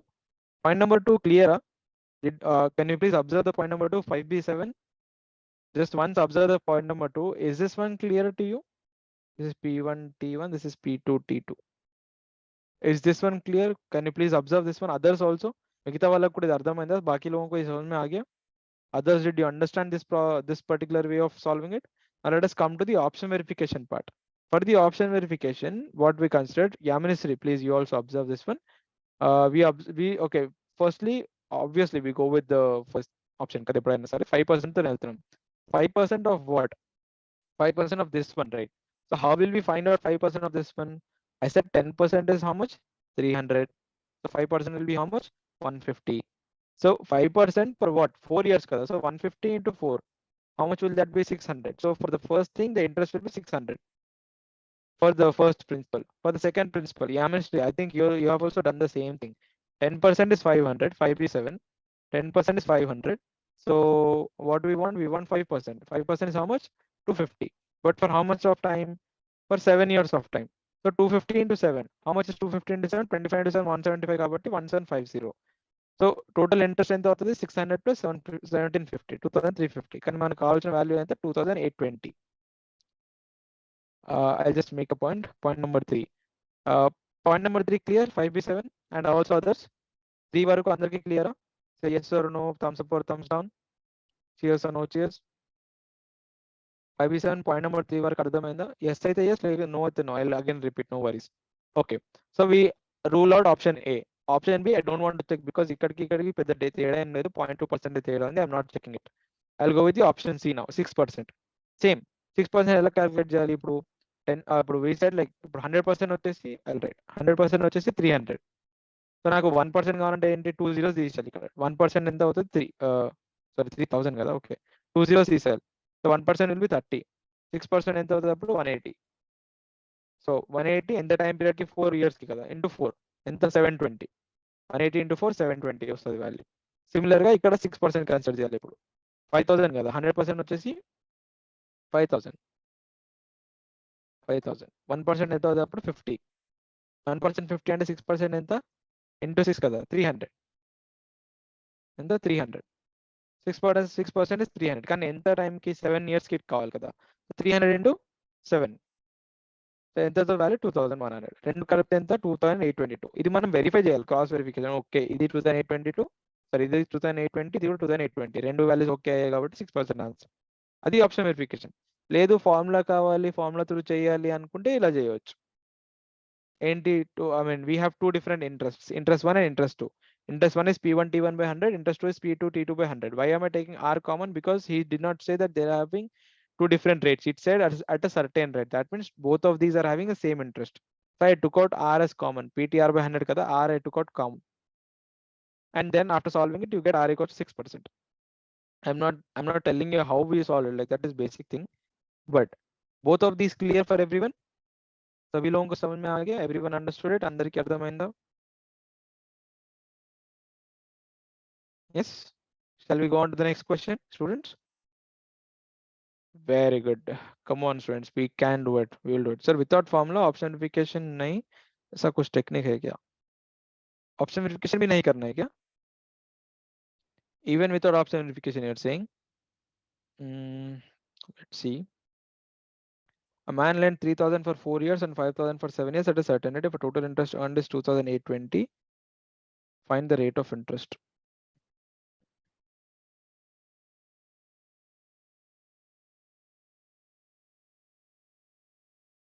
I can tell you one.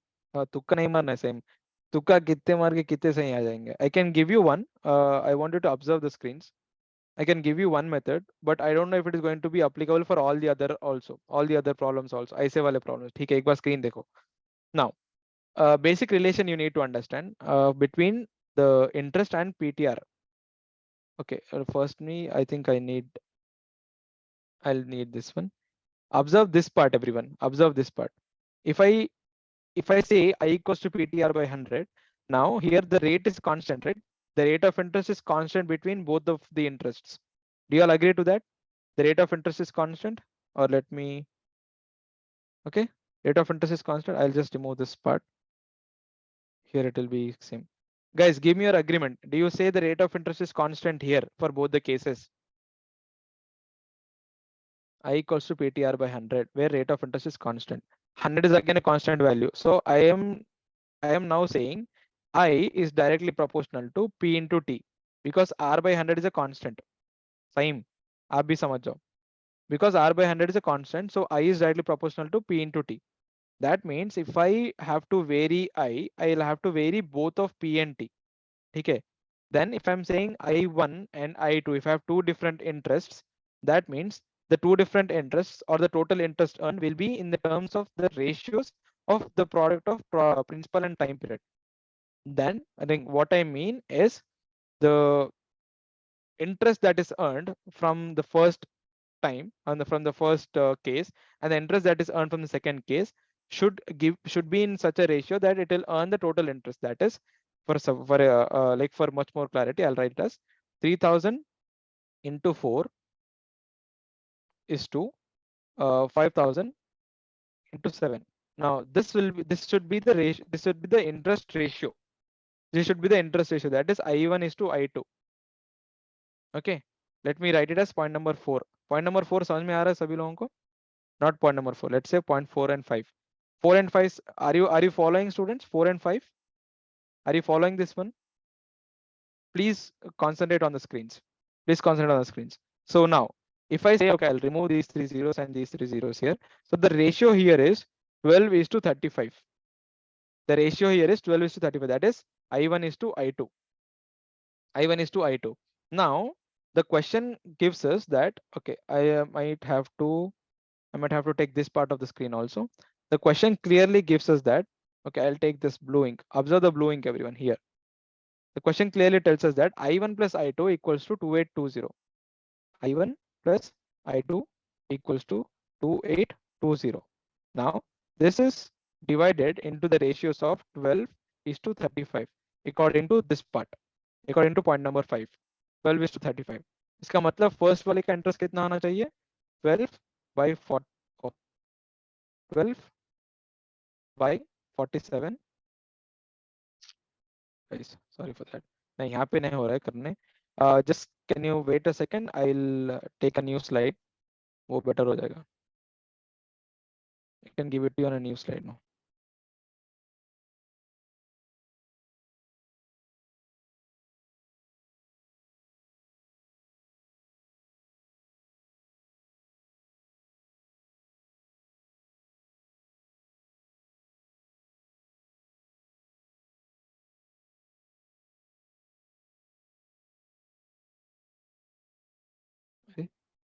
एक minute.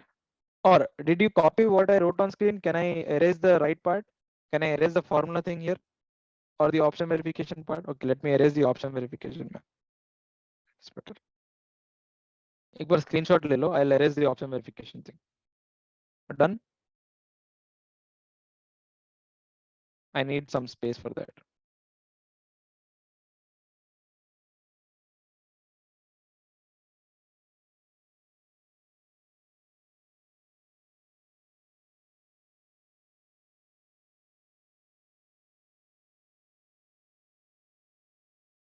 No, this should be enough. Now this should be enough. Observe it, everyone. So what did we say? This total interest.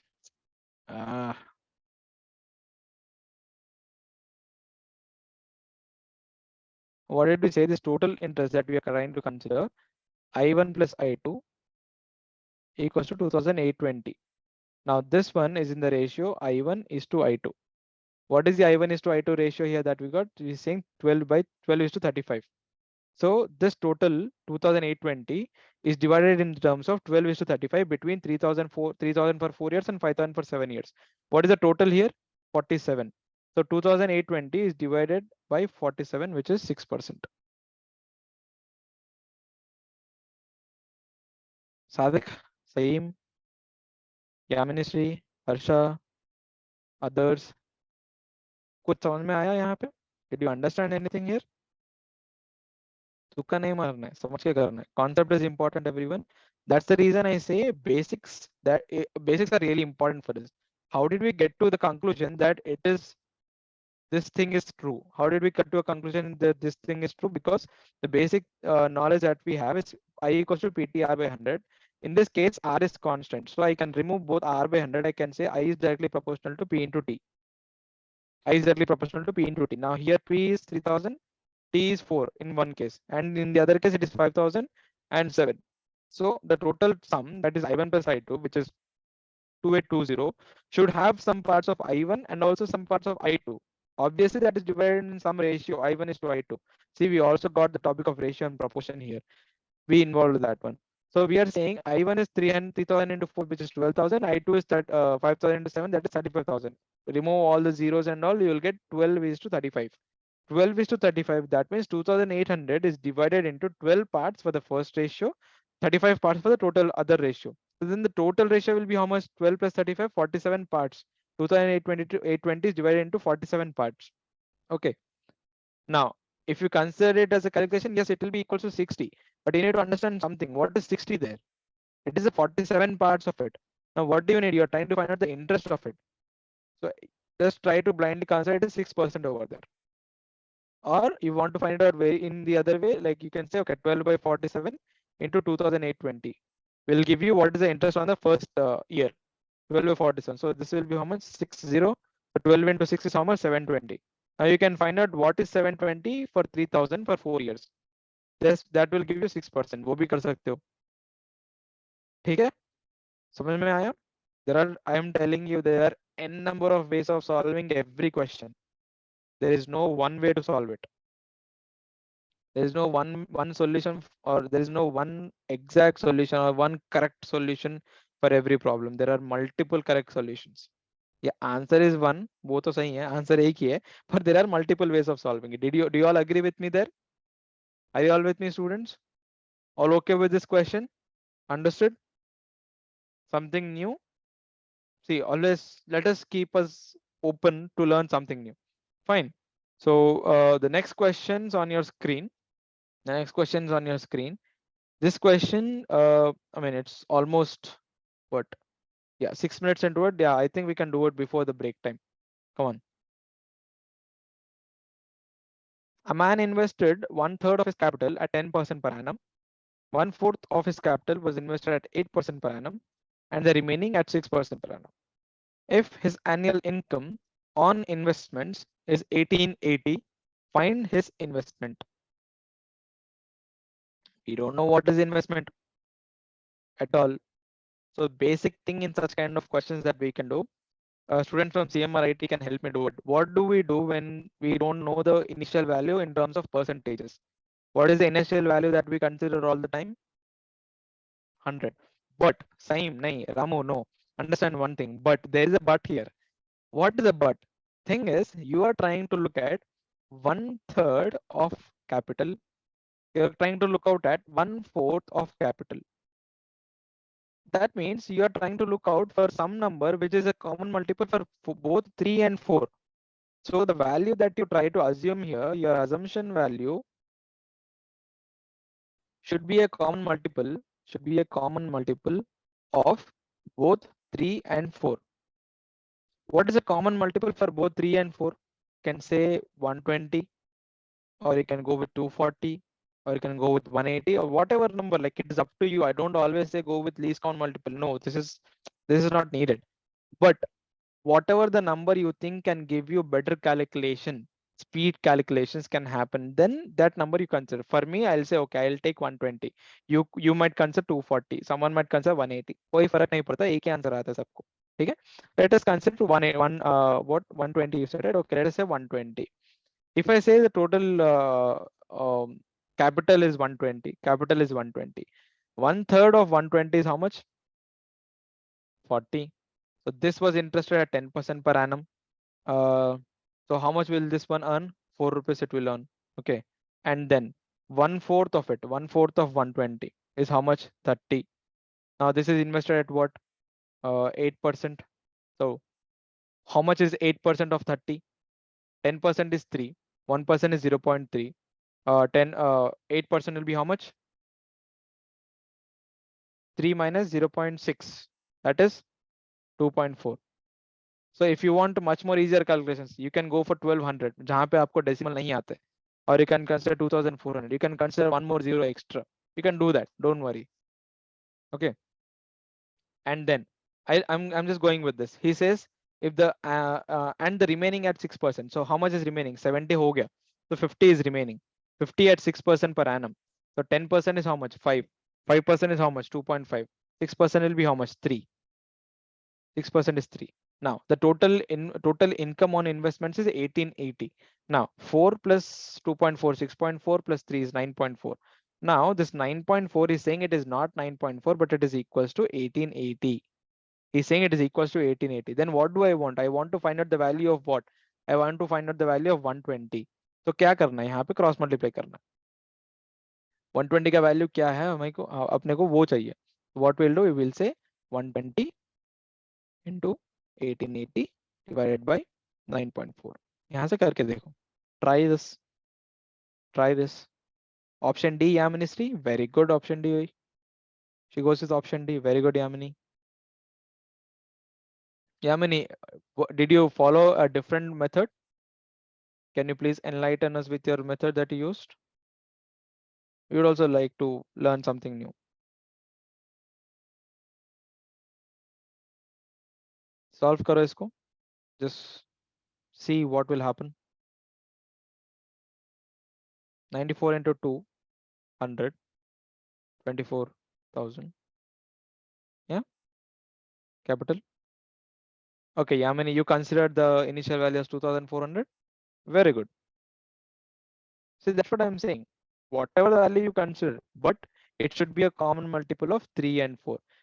This thing, when will you get an idea? See, agar, like if you did not consider what I said, let's say if you did not consider what I said, and then you considered the value 100, initial value 100 you considered. So 1/3 of 100 will be how much? 33.3. 33.3 के ऊपर आप 10% डालोगे, and then 1/4 of 100 will be 25. On this you will take 8%.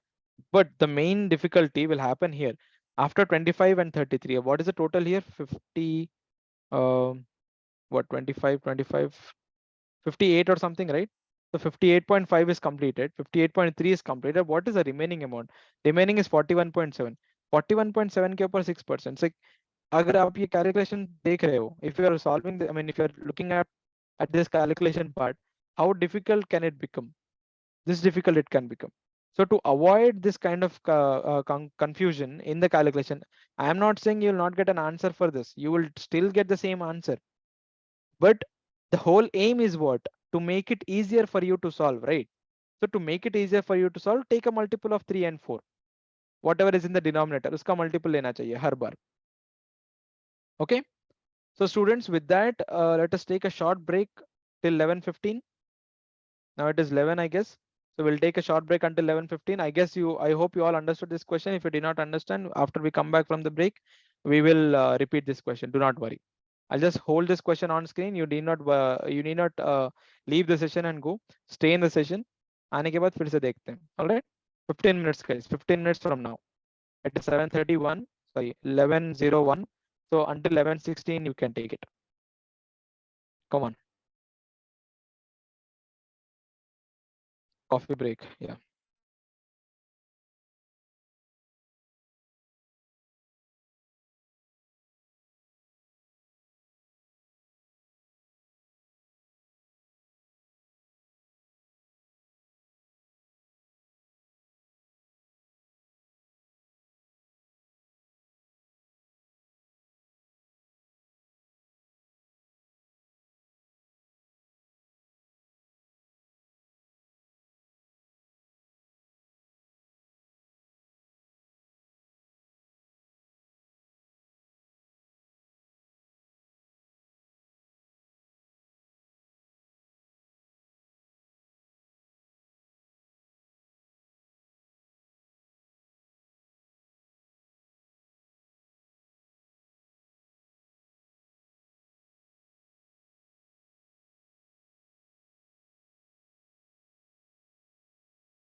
All right, students. Are you back? You are to be. You're supposed to be back by now.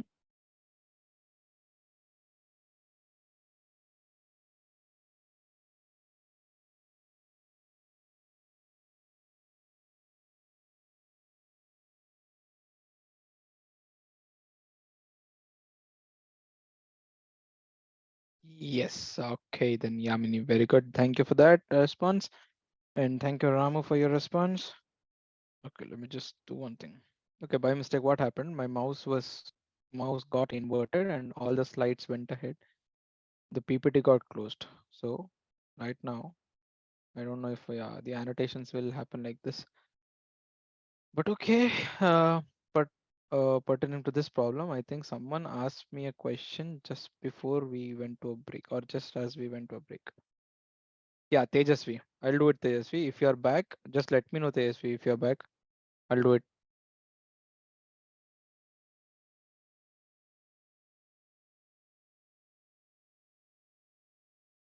Back? Okay, yes, give me a second. I'm just checking. ఇంకొక question కూడా ఉండింది. Correct, exactly. I guess it was at what time? Someone asked a question. Okay, they deleted the message. Fine. Okay. Yeah. TSP you're back. All right. ఒక పని చేద్దాం TSP. I don't think ఈ slide పైన మనం ఇంకా రాయొచ్చు అని. Yeah, this slide is fine. This slide is yeah. This will happen because a lot more annotations ఉన్నప్పుడు నేను రాస్తుంటే ఇట్లా అయిపోతుంది. బట్ ఒక పని చేస్తా. నేను ఈ క్వశ్చన్ని నెక్స్ట్ స్లైడ్కి తీసుకుంటా. ఒక 2 minutes ఆగండి. I just take this question to the next slide. Okay.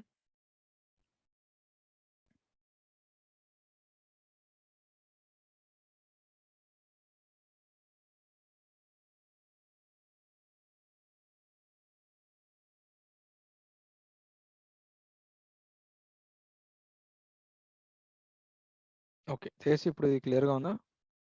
Question కనబడుతుంది కదా? Yeah. So let us continue with this one. One last time, not one last time. One time, I mean, for once we'll see the last question. What was it?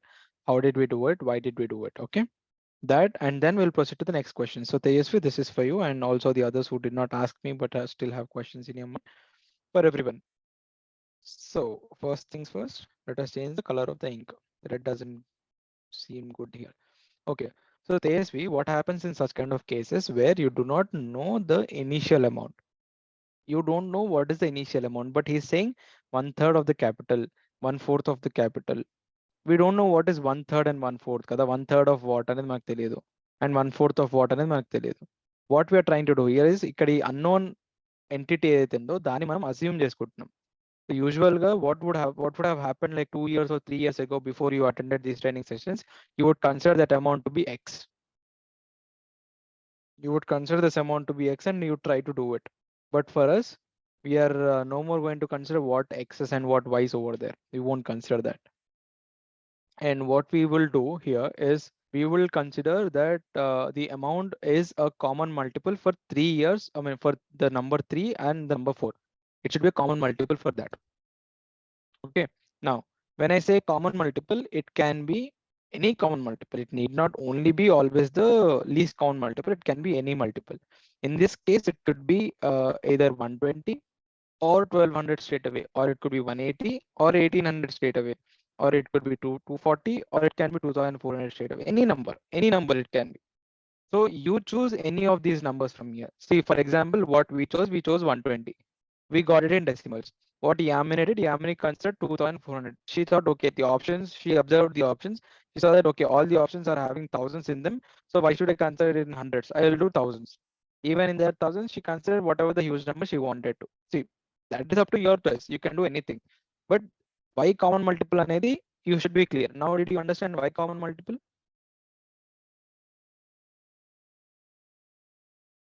Tejaswini, okay, let me number the each time I do something. Okay, point number 1, Tejaswini or Tejasvi.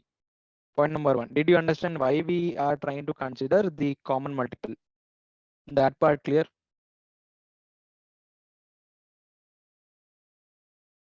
$45. Okay, fine, I'll take it as clear. So second case. Now let us assume that capital B equals to, in this case, yeah, you can take 12 also. Tejas, we can take 12 also. You can take 12. I'm saying no, any common multiple you can take. 12, 120, 1200, anything is fine. You should be good at calculation. That's it. If you consider, so okay, let us take 12 as per whatever you said. So 1/3 of 12, that is 1/3 of 12. That means 4 rupees he invested.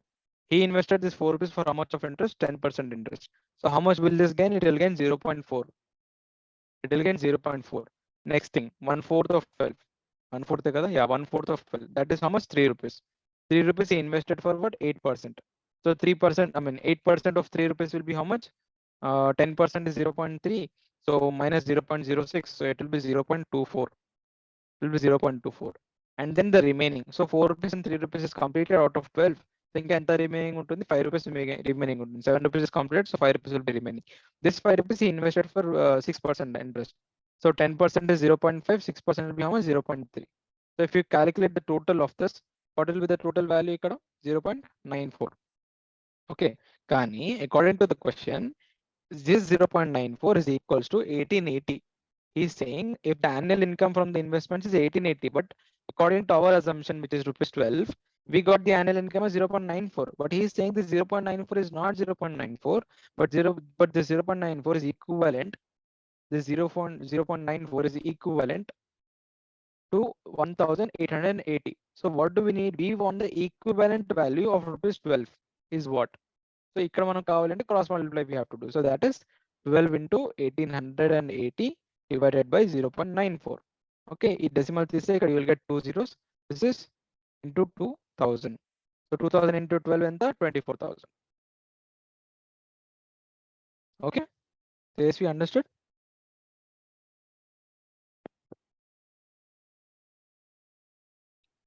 "45 Tejasvi, is my voice clear to you? Did you understand?" Yes, fine. And all others who had a question, who had a doubt on this, అందరికీ అర్థమైందా? Is anyone still having a question on this one? Any questions remaining for this? Hello, students. Yes, no. You have to answer either yes or no. You can't just be silent over there. Give me a thumbs up or a thumbs down. Very good, Sadik. Thank you for that. Sana, welcome to the chat box. Thank you. Thank you, Mani, Shekhar. Okay, thank you, Yamini, Ramu. Fine. All right. So with this, this question I'll complete, and then let us go to the next question. Is this an empty slide? Yeah, it's an empty slide. But next, yeah, we have a question. We have a question. Come on, the next question.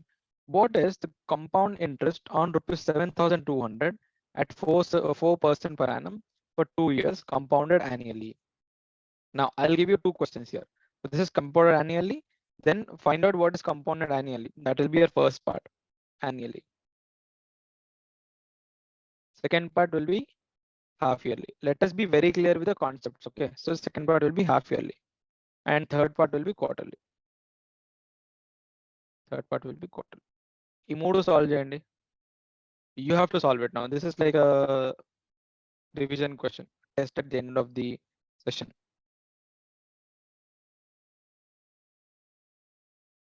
ఇది compound interest ఇది చేశారంటే compound interest మొత్తం వచ్చేసినట్టే ఇంకా.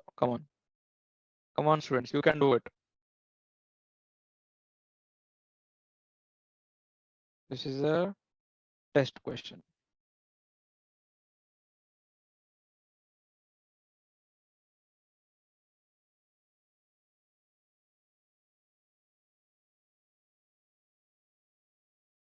From now on, I'll give you test questions at the end of session. Vishnu, are you solving it? Vishnu, same कर रहे हो क्या? Vishnu left. Oh, okay. Vishnu came back. Fine.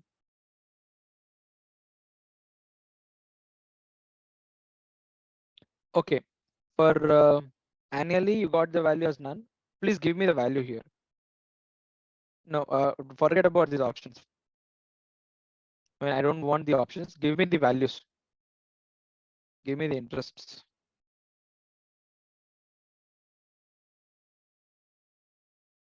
Give me the interest. And once you're done with finding it out annually,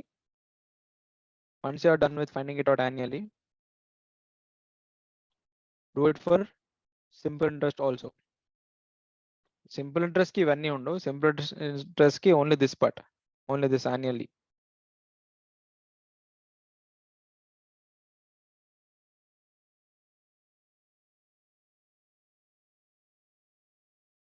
Okay, 738 you got Sadik. All right. Yamini got 587.52. Pragnya Das got 288. So all of you, I mean, all three got different answers. How? Sadik, you got option B here. So just, do you want me to consider that once and try to check it? Do you want me to consider and check that? Okay, let us do it. Now, getting back to the question and exactly to the part one, compound interest on 7,200 at 4% per annum for 2 years compounded annually. Annually, once it once it says annually, you don't have to worry anything about like the value of n. The value of n you don't have to worry in the formula if you remember the formula. If not, what you can say is that okay, let's say 7,200 kada 4% per annum. 10% is how much of 7,200? What is 10%? 720. 5% 360. 1% will be 72. So what will be 4%? That is 5% minus 1% ankunte. 5% you got it as 360. 1% is 72. Remove these two. This will be the 4%. 4%. This is what for what? This is for the first year. Let me erase this thing also here. Yeah, that will be for the first year. So what is the value now? What is the value after first year? For I'll write it as I1. 360 minus 72. 290, 288. This is 288 for the first year. That means 7,200 plus 288. 7,488. Okay, 488. This is 88. This is after first year. So second year ki value anta avvali malli. For the second year, it will be 4% of 7,488, which gets added onto it. So what will be, you will have to calculate what is 4% of 7,488. A number clarity ga ledanukunta. I'll write it once again. If you're not understanding anything that I write on the screen, please tell me that I have to write it clearly. Sometimes I just get carried away with it. Okay, 7,488. 5% is how much? Okay, first let us calculate what is 10%. 10% is how much? 748.8. Last, if you just put a dot to the last digit, you will get 10%. What will be 5% of it? It will be half of it, right? So by 2, divide by 2. Here also divide by 2. If you divide it by 2, how much it will be? 379.4. This will be 5%, but you want what? You want 4% of value. So you can calculate what is 4%. You can just do minus 1% of it. What is minus 1%? Minus 74.88. What is this value? Can anyone just tell me what is value? It will be 304.12. 304.12 or what?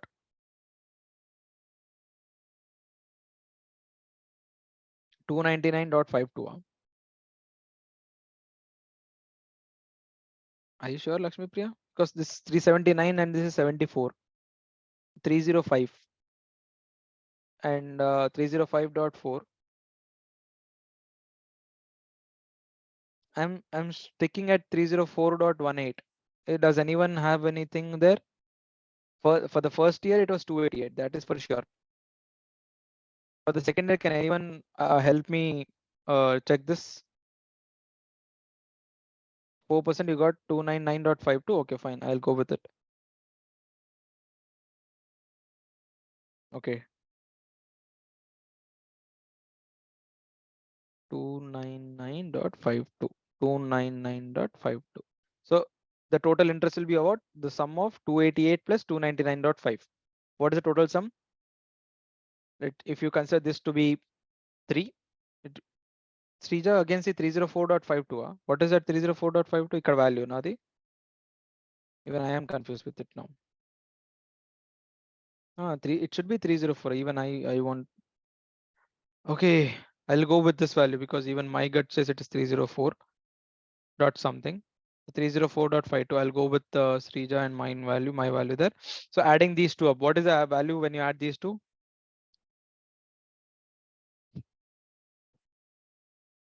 586.2.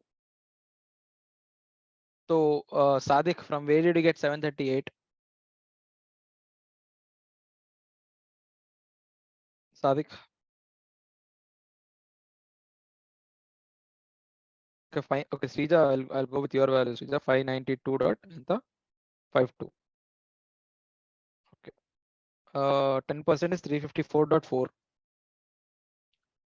10% 354. 5% is kada.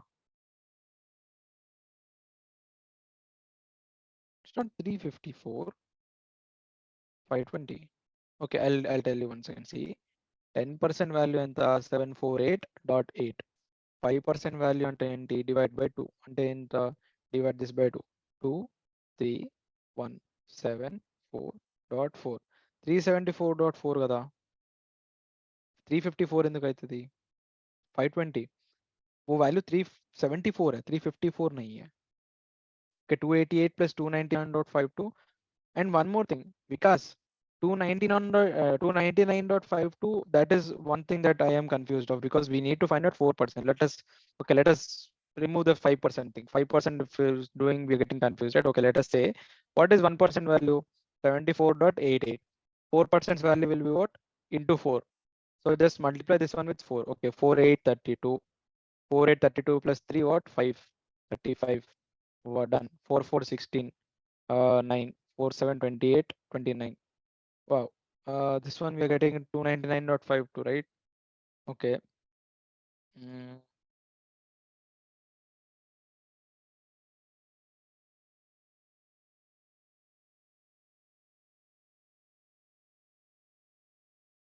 Okay. Sorry, this is not 379.4. This is what? 374.4. Srija. 374.4 adi. Right. Now you'll get 299. Fine. Okay. But still, did you understand this? Okay, calculation part, I think you are better off than me. Now I understand that. But do you all agree to this one? Understood how we solved it for the compound interest, which is compounded annually? You're getting it by formula, it's okay. Sadik, okay, you're getting by formula 738. हाँ, आपको 738 आ रहा है formula use करके. हाँ, then we have to check for that. Okay. Give us the exact formula that you are using. We will not use any other new formulas. Students, we have to do it. Just bear with us for some time. So is this the formula that you're using, Sadik? Sadik.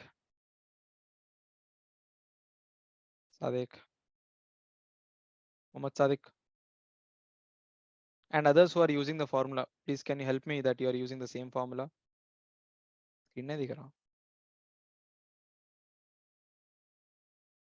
Yeah, Vishnu, we'll do it. Screen to दिखना चाहिए सबको. Everyone is seeing it. Okay, let us, Vishnu, just give me 1 minute. ఇది ఒక్కటి ఇట్లా solve చేసి, then I'll see if we can do anything in that way. Okay. Right, I can write this one as 104 by 100 to the power of how many times? 2. Right, this is what it is. So one thing you can do is 7,200 into 104 by 100 into 104 by 100 into 104 by 100. So this you can remove, and then I can say this is what can I do anything else here?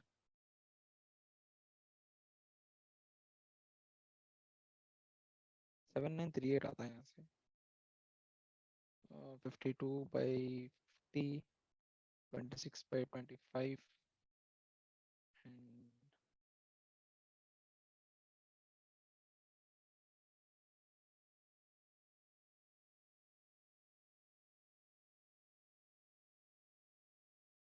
okay. तो students एक काम करते हैं. 576 వచ్చింది, but greater or closer to it 738. That you have done it in what, Ramu? Simple interest find లో చేశారా? No, ప్రతిసారి అట్లా కుదరదు కదా. That's what I'm saying. In this case, it is. I told you earlier, it should be very close. 576 కి 738 కి చాలా difference ఉంది. అంత డిఫరెన్స్ ఉండకూడదు మళ్ళీ. It should be really close. It cannot be as high as that. Okay. From here, what did you? Okay, the value here is 7787. It seems Yamini has given us the exact value there. And then this is what? This is the amount that we found, not the interest. Sorry, this is the amount that we found out. Okay. And then the compound interest is AI, I mean, amount minus principal. Then interest you will find it as what? 587.52 ना. यहाँ से भी वही आ रहा है ना सादिक? आपका calculation यहाँ पे गलत होगा कुछ. Thank you for that, Yamini. Yamini, I guess it is for everyone. Everyone can see that message. एक बार check कर लो सादिक अपना ये तो भी calculation आपने किया है. ठीक है? Thank you, Yamini, for that. and then half yearly. Solving it for half yearly. Yeah, Vishnu, I'll get to your question. ఇది ఈ మూడు సొల్యూషన్స్ అయిపోయి నెక్స్ట్ స్లైడ్ ఒకటి తీసుకొని అలా చేద్దాం.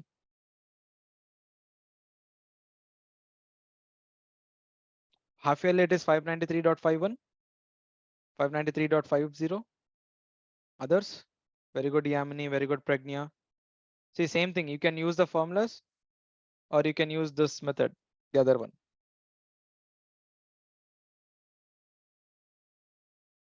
Half yearly. Ramu, what about the half yearly problem? What about you, Sadik, Saeem? Okay, P dot Pritika, what are you doing? Tejas, we are solving. Aryan, wow, we have someone called Aryan. Nice name, Aryan. Half yearly for 2 years, yes. Half yearly consider karo, which is compounded half yearly, but it is for 2 years. अगर formula use करना चाहते हो तो then it will be like the value of n will be what 4 times, right? Like it is compounded 4 times totally, so it will be 4. Value of n will be 4, and here what will be the value of n? N will be 6.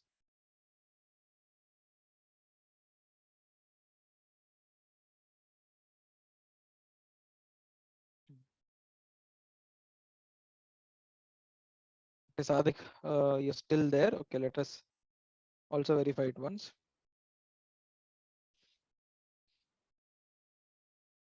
Can I?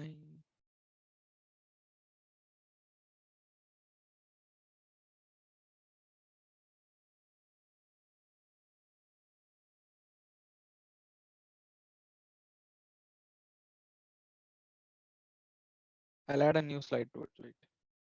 एक और slide ले लेते हैं. No problem. Next slide पे एक बार calculate करते हैं, ठीक है?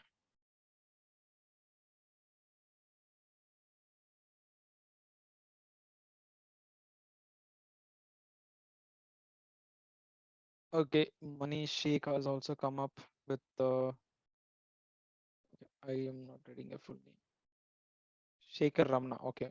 Ramna says half yearly is 593.53. Very good. So most of you have gone until 593.5. So the remaining decimals, I'll just not care. It is 593. Fine. So do it for quarterly also.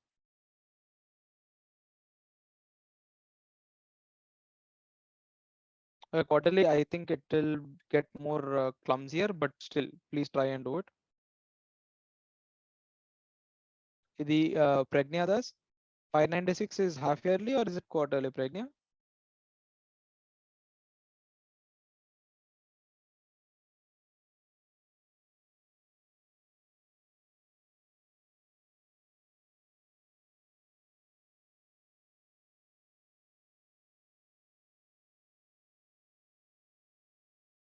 Quarterly. Very good.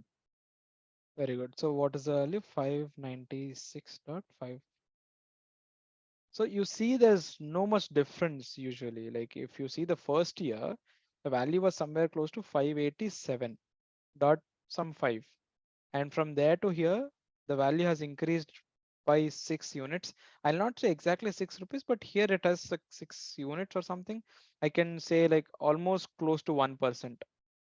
1%. Again, from here to here, if you see the increment is not too much, it is 0.5%. That is like, I can just say 0.5% increment. I just wanted to note the trend in change in the compound interest per year. That's it. I'm not trying to just complicate the problems for you all. I'm trying to show you what happens if it is annual, if it is half yearly, if it is quarterly, how much is it varying?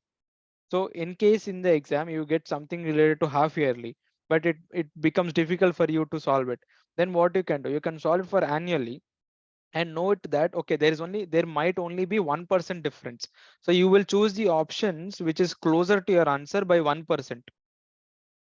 Obviously, which is greater, because annual గా మీరు ఎంతైతే value find out చేస్తున్నారో దానికన్నా half yearly value ఎక్కువ ఉంది.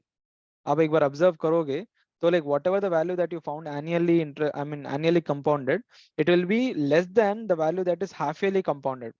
Obviously, right? Because the interest is levied twice. Students, I hope I'm not making it much more complicated, but I'm trying to give you common understanding over there. See, I'll tell you on the new slide. Please observe the slides, everyone. Observe the slide here. Okay, the main aim behind the previous slide, the main aim previous slide that I wanted you to get was that whenever they are asking you to find out something which is compounded annually, now this has become easier for you to solve. You're solving it really easily. Like you can do maybe the logical way of doing it, or you can do it with the option verification now. You can do it with the option verification, and also you're doing it using the formula. So you have done it like in multiple different ways. Now, what if there comes a question which asks you half yearly part? Half yearly part. Yeah. Again, you can also do this logical way, option verification and formula wise, whatever it is. But let's say the numbers have become a bit complicated for you. Okay. Numbers have quarterly you're getting 668. Yamini, just give me a minute. ఇది చేసి మళ్ళీ అక్కడికి వెళ్దాం. So numbers might become a bit complicated for you half yearly. So what you can do, okay, you can find out what is it annually, and then you know that annually and half yearly it is going to increase by 1%. I mean, there's going to be a difference, and that is going to be higher. అంటే ఇక్కడ ఒకవేళ value 120 ఉంటే ఇక్కడ value okay ఇక్కడ 121 ఉండొచ్చు, closer to 1%, somewhere close. I'll not say 1%, closer to 1%. If the value here is 130, here the value will be 133. Like again, close to 1%, around 1%, I should say, around 1% somewhere. Okay, so అలాగే difference ఉంటుంది అనమాట. You have to check that part. Okay, that the main aim for the previous slide was that. I hope you all understood why I put that, not to just complicate your heads there. Okay, now quarterly part, Yamini, just a second, Yamini. Okay, go back. 668 you got a quarterly. Okay, quarterly part. Let me write the amount. What was the amount? Amount was 7,200. The rate of interest was what? 4%. Yeah, Ramu, thank you for that too. Okay, time period is what? 2 years. And n value is what? Now n value is 6. So now we have you have to, okay, we are trying to find out the amount part. What is the amount part? Again here, principal into 1 plus r by 100 to the power of n. Now in this case n value is 6. In this case the n value is 6. What will happen? 7,200. I just made it up. I don't know, I didn't know that it would become this complicated, but yeah, 7,200 into 104 by 100 whole to the power of 6. So you can write it as 7,000. Okay, I can write as what? 72 into 1040 by 100 whole to the power of 6. Why I wrote this? I took this 100 into this one. Okay, I took this 100 into this one. Okay, no, I'll not do it. I'll just write it out somewhere. I'll write it as 10 square here. Okay, power of 4.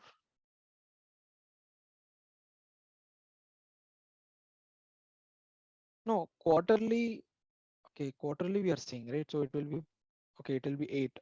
Fine, it will be 8. Sorry for that. It will be 8. N is equals to 8, not 6. N equals to 8. Yes. 4 into 2, 8 it will be. Right. So how much is the amount you got here? 7868 you got. Okay.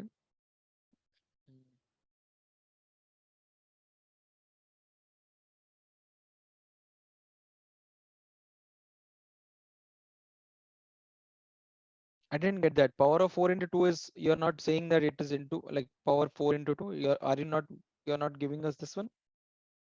Is it the same? Are we going with the value 8 here in the power? Yeah, 8 in the power. So yeah, that one. So we have 72 into 26 by 25 to the power of 8 into 10 square to 10 square. So if I have to reduce this one, let me try to reduce. Okay, firstly, let me try to write it straight. I'm writing it in an angle there.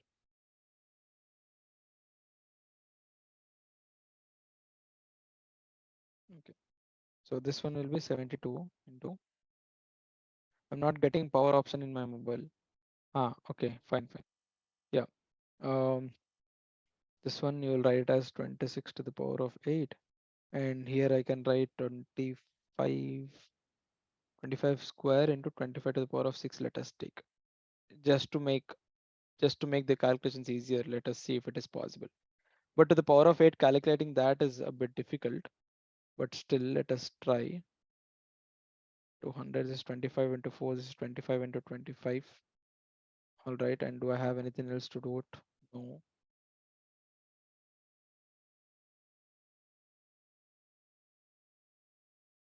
Ah, I should have not made this up. Or is there a better way to calculate here? I can say, okay, 7,200 into it is 1 plus 0.04 to the power of 8. This is what we have. It is 7,200 into 1.04 to the power of 8. How can I calculate the power of 1.04 to the 8 without anything else? Not 1.01, Yamini, it is 1.04 kada. 4% interest kada. I'm thinking, is there a way to solve this one?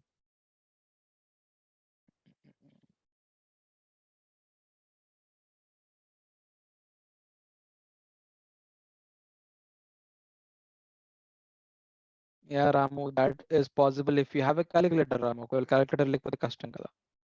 Okay, but fine. Let us keep this aside because this is eating up a lot of time, and also like I guess it is not necessary for us. I just wanted to make a few things clear for you that annually, quarterly, and half yearly ఏం జరుగుతుంది అనేది నేను అది clarify చేయడానికి ఆ problem ఇచ్చిన నేను మీకు.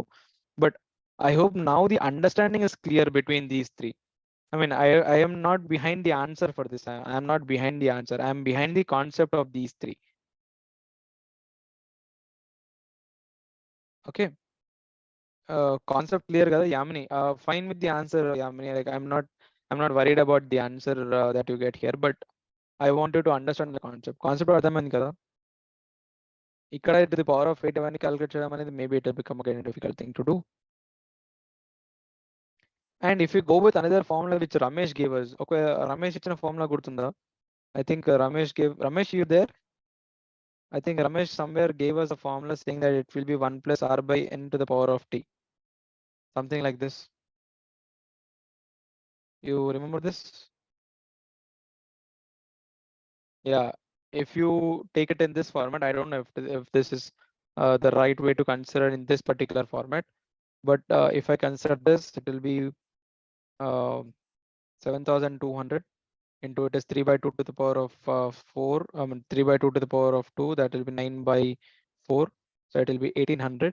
So 1800 into 9 will be the amount. So amount will be equals to almost what 18 into 9 is 180 minus 18, which is 162. That is 16,200. It will be amount will be 16,200. But this is principal plus interest. If I take it in that format, if it is principal plus interest, then principal is 7,200. So interest will be 9,000 here. 9,000 over the period of what? 2 years for. Oh man, that's very high. I don't think this is the right way to do it then. I don't know, man. No, don't consider this. I don't. I'm not fully satisfied with this one. So keep. I mean, erase everything. Come on, guys. Get back. Get back. Let us get back to this problem. Where next problem కెళ్దాం ఇంకా చాలా నెత్తి కొట్టేసుకుంటాం అక్కడ, but no, it's fine. Okay, Yaministry, you giving a new formula once again. Okay, but still I'll write it down here. I'm not interested in that, but I'll still write it down for you. So n into 100, you want me to have the 100 in the denominator, Yamini? And to the power of nt, is this what you want me to have? Exactly. Yeah. Okay, if that's the case, it will be 7,200 into 1 plus 4 by, for us, n here is 8. So n is here 8. No, n is quarterly, it's like 4. So it will be 400. And then here 4 into 2, that is 8. That will be 1 plus 1 by 100. That is 7,200 into 1 plus 0.01 to the power of 8. Again, it will be 7,200 into 1.01 to the power of 8. So this will be the calculation. I am not interested in this. Sorry, Amini, but yeah, I want to move ahead to the next question. I don't want to get stuck there. So please, can we go ahead, Amini?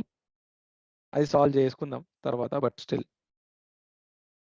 And my idea was completely different and it turned out to be completely different. Sorry for that, guys. But okay, the concept inception should happen. Fine, the next one. Find the compound interest on 15,000 at 20% per annum for 1.5 years if the interest is compounded half yearly. See, this is what I was saying earlier. So you have now you have to calculate half yearly. That's for 3 times because it is 1.5 year. You have the principal, you have the rate of interest, you have the time period, which is 1.5 year. Component half yearly, that means the value of n will be 3. Now, this is again a test question. I want you all to solve this. Take your time and solve this, everyone. 15,000, rate of interest 20%, time period 1.5 year, n is 3. N is what? Like how many times it has been compounded, okay? N is 3. Again, 2 or 3 different ways of doing it using the formula a p into 1 plus r by 100 to the power of n, yeah, or r by n into 100 to the power of n into t, as what Yamini suggested in the last. So this will be equals to 15,000 plus 1, I mean into 1 plus 20 by 3 into 100. That will be 20 by 3 into 100 is 1 by 15. I'll just write this 1 by 15. And here it will be 3 into time period is what? 1.5 year, 3 into 1.5, that is 4.5. I don't know if you're going to solve this in this way. And the other way that we can do it is 15,000 for the first 6 months, 20% interest. This is 6 months. Okay, that is half yearly. 6 months, 20% interest, 10% is 1500, 20% will be 3000. So 15,000 plus 3000, 18,000. Okay, that is first compounding. Second compounding for the next 6 months, 20% here again. So 18,000 plus 20% of it, 10% is 1800, 20% will be 3,600, 18,000 plus 3,600, that will be 21,600. Okay, and then 20%, 6 months, the last 6 months, 20%. So 10% is 2,160, 20% will be how much? What will be 20%? 4,320. So add 4,320 to it. So you will land at 25920. Land at 25920. And then what do we want? We want the component interest. How much is it been after so many years? Oh, sorry, I forgot. Yeah. Thank you, Vikas. Thank you. 20% per annum, 6 months ki 10% kada. Thank you so much, Vikas there. Thank you so much. Again, my bad. Thank you, Vikas. Okay. 20% per annum, 10% per 6 months. Beginner's mistakes. Yeah, sorry, I made a mistake. 16,500 here, and then 10% here again. So it will be what? 16,500 plus 1,650 plus 1,650 till you will get 18,150, and then 10% per annum here again. So it will be 1815 if you add to this. 1815 if you add to it, you will get what? 19,965. That will be the value. So the total thing that you need is the interest you're trying to find out. So initial amount and the final amount, you have both of them. So final amount minus initial amount will give you the total value, that is 19,965 minus 15,000 will give you the total component that has been earned on that amount. For it is 4,965. Very good. Very good there.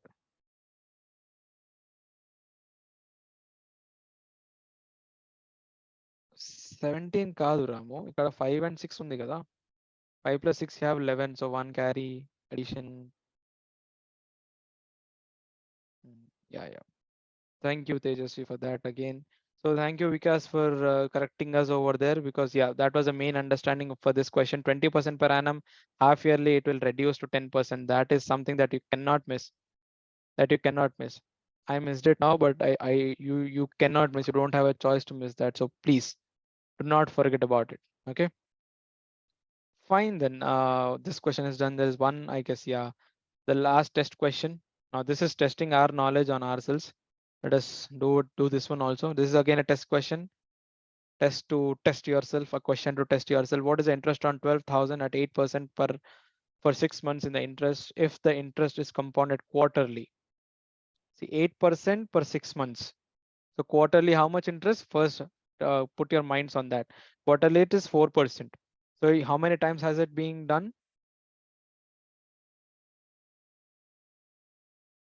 once check for answer subtraction. The previous one. Okay, I'll go back there, Yamini. ఒకసారి వెళ్తా. ఇది అయిపోయిన తర్వాత అక్కడికి వెళ్దాం. Okay, the principal amount ఎంత అంటున్నాడు? 12,000.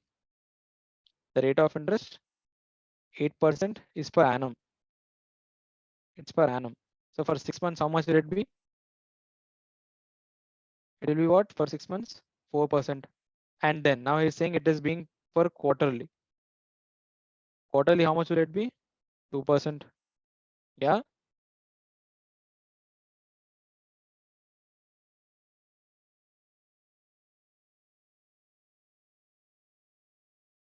Hello. Will it be 2%? So 1 year ki 8%. Half year ki 4%. Quarterly, that is 1/4 of the year ki 2%. This is what I'm trying to establish here. Okay.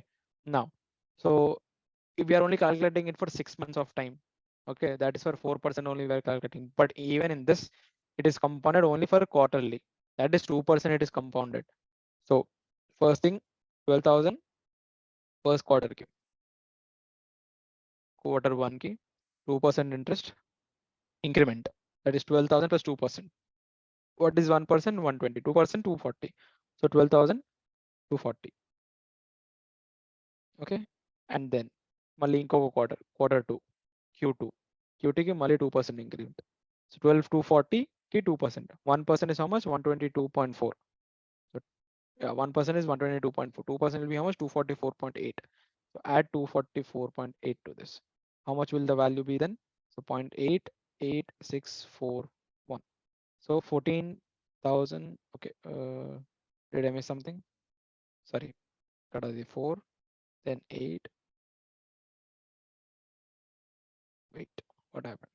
Yeah, 1484.8. Okay. Yeah, 1484.8. 14,000.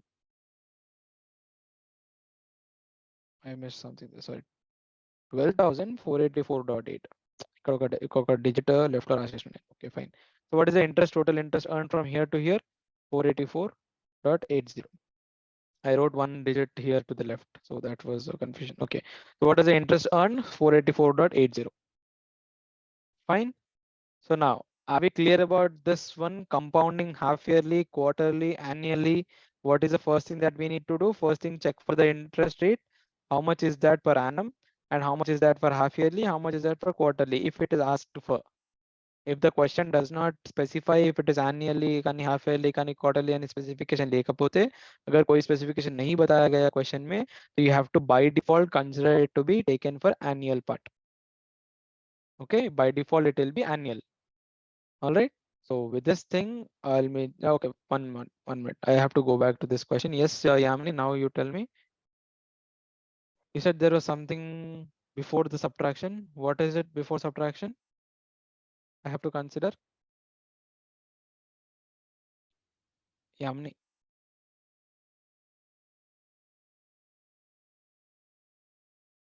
Which part of it do you want me to consider before subtraction, Yamini? Got it? All right, fine. You wanted to check out. So yeah, this is done. This is done. Okay.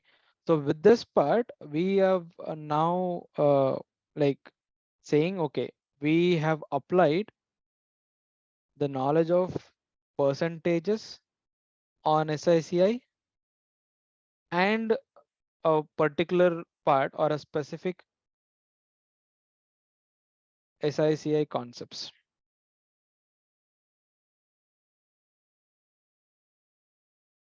SICI concepts. This is what we have done. Are we all okay with this one? Do we all agree with this, that we have applied the topic of, applications, or we have applied the concepts of percentages on SICI? Have we applied the concepts of specific concepts of SI and CI also? And do you think now you can solve the questions using the percentages in a much different way and a much faster way? Are you able to solve the percentages quicker? I don't know how you were doing it earlier, but now are you able to do it quicker? That's good. And coming to the concept, okay, let me just give you an overview, okay, or a summary kind of a thing. Summary, okay, if I have to plan for a summary for you all. So summary, okay, if I have to take, okay, simple interest and compound interest. We have two different parts, okay. Simple interest and then the compound interest part. So for simple interest thing, we know right now that, okay, we have multiple we have formulas. Okay, we have PTR by 100, or we say amount equals to P plus interest, or most easiest or the most like the go-to method, that will be application of percentage anywhere and everywhere. That is for the simple interest, and we can do it for annually, half yearly, quarterly, whatever it is. And common to both of this, is the time period. So if the time period gets divided, that is into half or quarterly or whatever it is, even the rate of interest will get divided. Okay, so I can say rate of interest varies in accordance,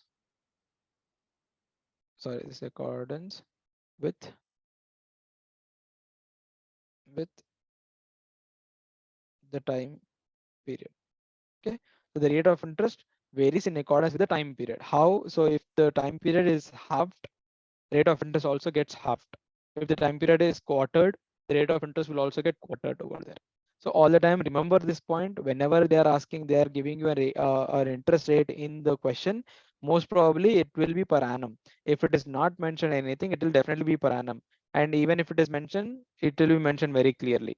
Per annum, per half yearly, per quarterly, and clear ga mention chesi untundi. You need not worry about that. That is clear. And then coming to the compound interest, again, we have multiple formulas over here. So we have I equals to what, P into 1 plus R by 100 whole to the power of N. And we have amount equals to P into 1 plus what, R by N into 100 whole to the power of N into T. We have two different formulas, I guess. We can use these two, or again, we can go with the format of concept of timelines that we had done. This timeline concept will be having the applications of percentages.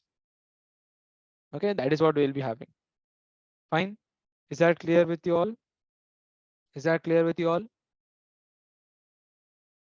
Hope that is clear with everyone. Okay, so far so good. So far so good. So I'll also consider the percentage topic done for you too, because you people seem to be having the knowledge on percentage, obviously. And then SICI. So the next topic in our category, the next two topics in our category, one is profit and loss, and the next one is averages. The next one is averages. So right now, we can start either of these two topics. You people pick which topic do you want us to do. We'll do for the next 1 hour. We will see the basics. We'll see what can be done in a better way, or what can be followed in the same way, or what needs to be done, what need not be done, and all. Okay, I got 2 votes for profit and loss and 4 votes for averages. Okay, sorry, 3 votes for profit and loss, 3 votes for averages, 4 votes for averages. Okay, so 4 votes here and 3 votes here I have. Okay, 4, 5, 6. Okay, there are only 10 people participating. Okay, 5, 7, 6, 8, 7, 9, 8, 9, 10. Wow, easier one, Ramu. It's not about easy or difficult, Ramu. అంటే మనకి applications are important. అంటే ఒకవేళ ఒక topic నేర్చుకుంటున్నాము అంటే దానికి సంబంధించిన topics continuous గా నేర్చుకుంటూ వెళ్ళిపోతే it will be easier for our mind to register it, because your mind remembers everything as connection to each other. Like it tries to connect all the dots it has. Okay, it connects to that, have those connections. Like it tries to do it. I mean, even without your knowledge, it does it.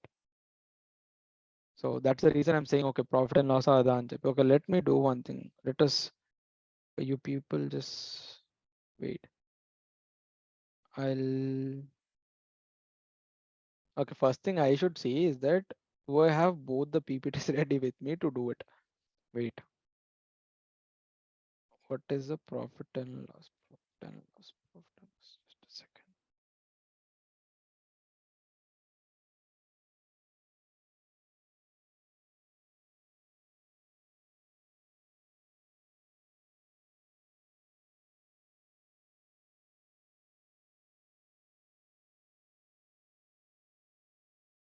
Okay.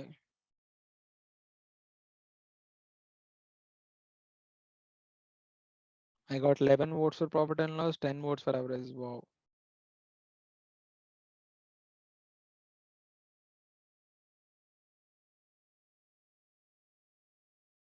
Okay, let me do one thing then.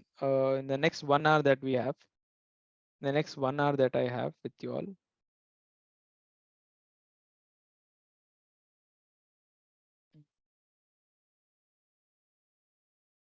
let me give you the concepts of both profit and loss and the averages, not the problems. But let me start with the profit and loss. Let me start with the profit and loss. But wait.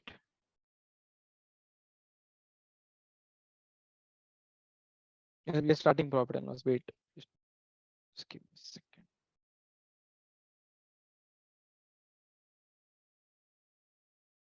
Okay. Profit and loss. I just saw like I have both the PPTs now ready for deploy, I should say. Okay. It's for CMR EC and CMR IT. Yeah. So how is profit and loss a connection to the percentages is what we need to understand firstly. So why does profit and loss come under the category what we're considering right now? Shouldn't that be an independent topic by itself? Yes or no? That, I mean, those are a few questions that you might have in the mind. But like any time or from the time I have known the aptitude part or the quant part of the aptitude, I've seen the profit and I mean I've seldom seen a profit and loss question without saying something which is in percentages. Most of the times it stays in percent. Like, okay, he has gained a profit percentage of 20. Like, find out what was the what cost price or the selling price or whatever. So that way it used to be.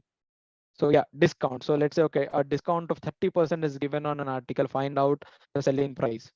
Similar thing. Or a product's price has been marked up by 15%, and then a discount is given for 20%.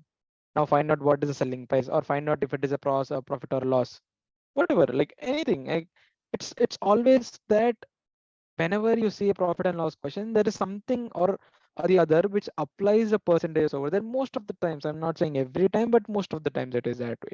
So for that consideration, for that reason, I tried to group it under the application of percentage. So rather than looking at it as a independent topic, I would see it as the application of percentages again. I would see it as the application of percentages, this particular topic. And so if we have to do something on the percentage, like for sure, we need to first understand the terminology of it. We need to know what are the terminologies, I mean, what are the terms that are used in this? What are the term, I mean, what are the familiar terms for you when we talk about profit and loss? Can you tell me? Can you name a few terms that are used in profit and loss? Starting with anything. Okay, same discount. Very good. So yeah, this is the first thing that comes to your mind. Okay, the basic things are the cost price and the selling price. Very good, Ramu. Okay, Ramu, Vishnu, Yamini, fine. Ramu again. Okay, marked price. Right, marked price. They just be selling price and cost price. Yeah. SP and CP, marked price, discount, and Yamini. What is that? 100%, 100. You people are not talking about the main part. What about the profit? Who's talking about the profit? Who's talking about the loss? Yeah, the gain percentage, loss percentage, profit percentage, loss percentage, all that.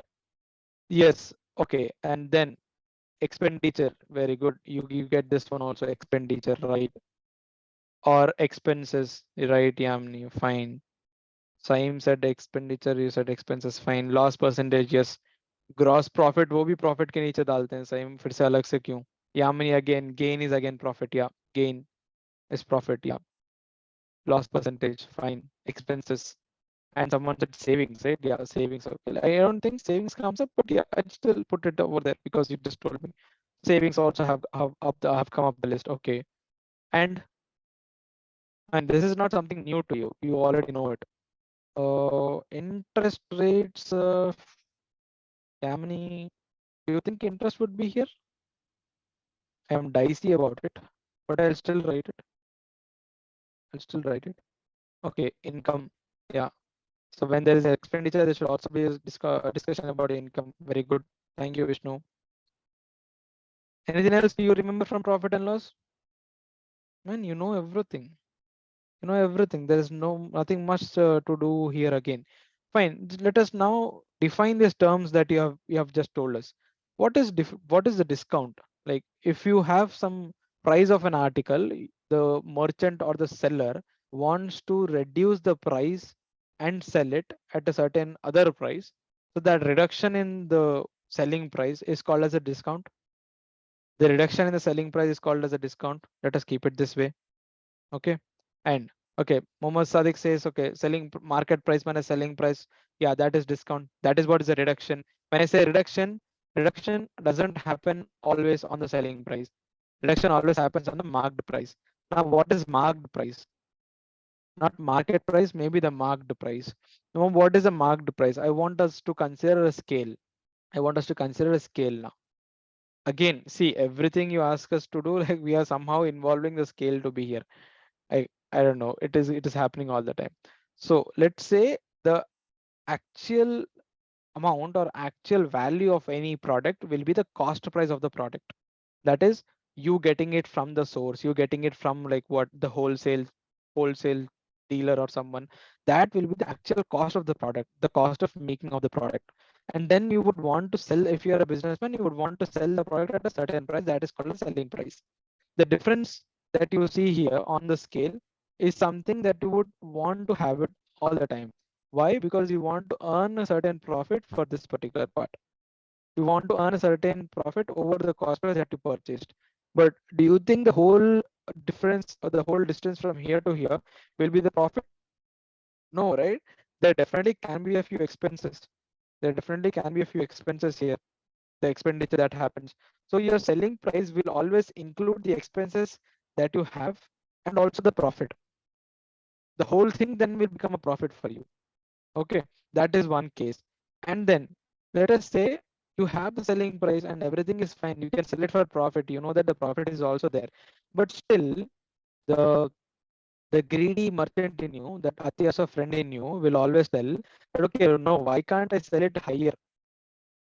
Or why can't I mark it higher? He doesn't want to sell it, but he wants to mark it higher just because he understands customer well.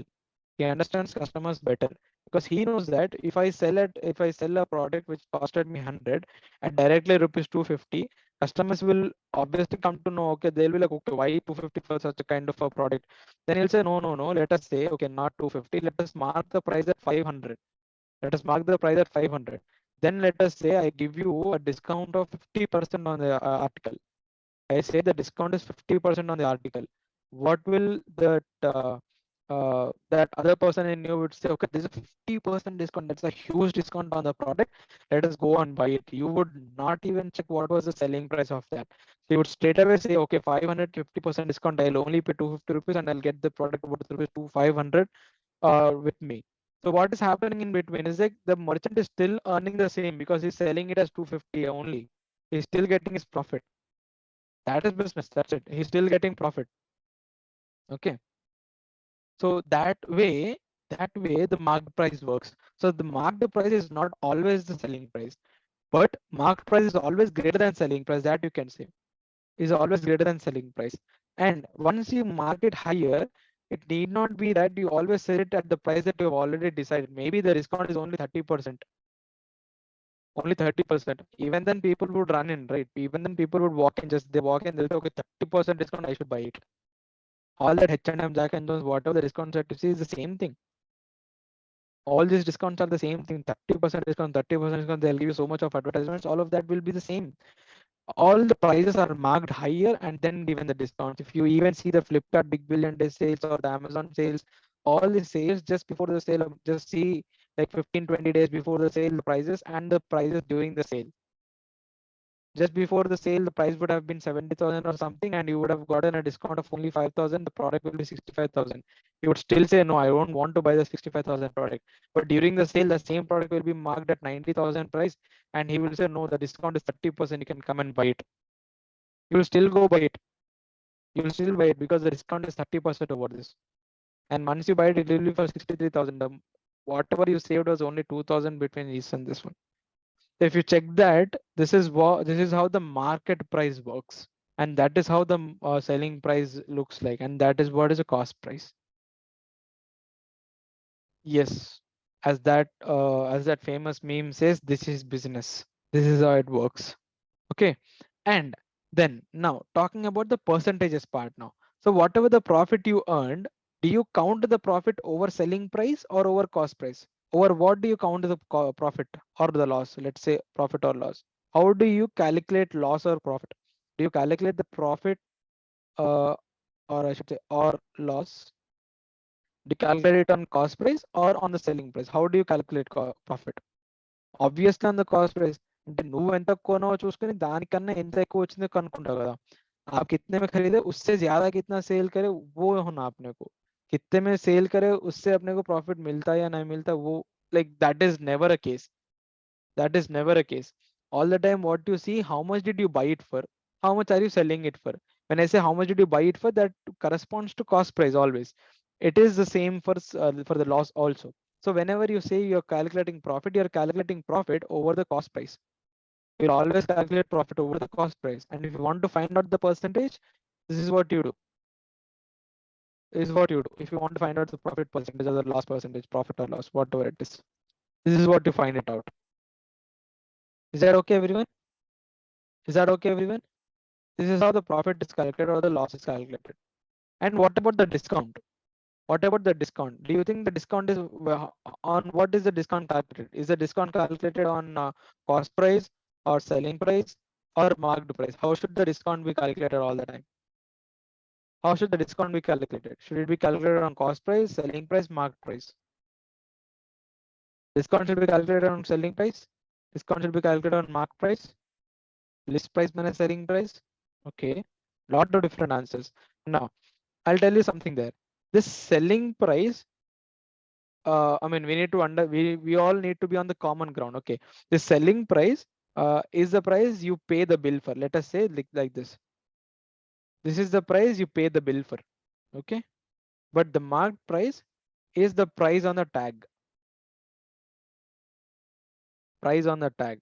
Now let us make the understanding clear. Selling price is what you pay the bill. Marked price is the price on the tag. Now you tell me, is the discount on the bill and the discount on the tag? Yeah, nowadays the bill discount is also there, but that's a different thing.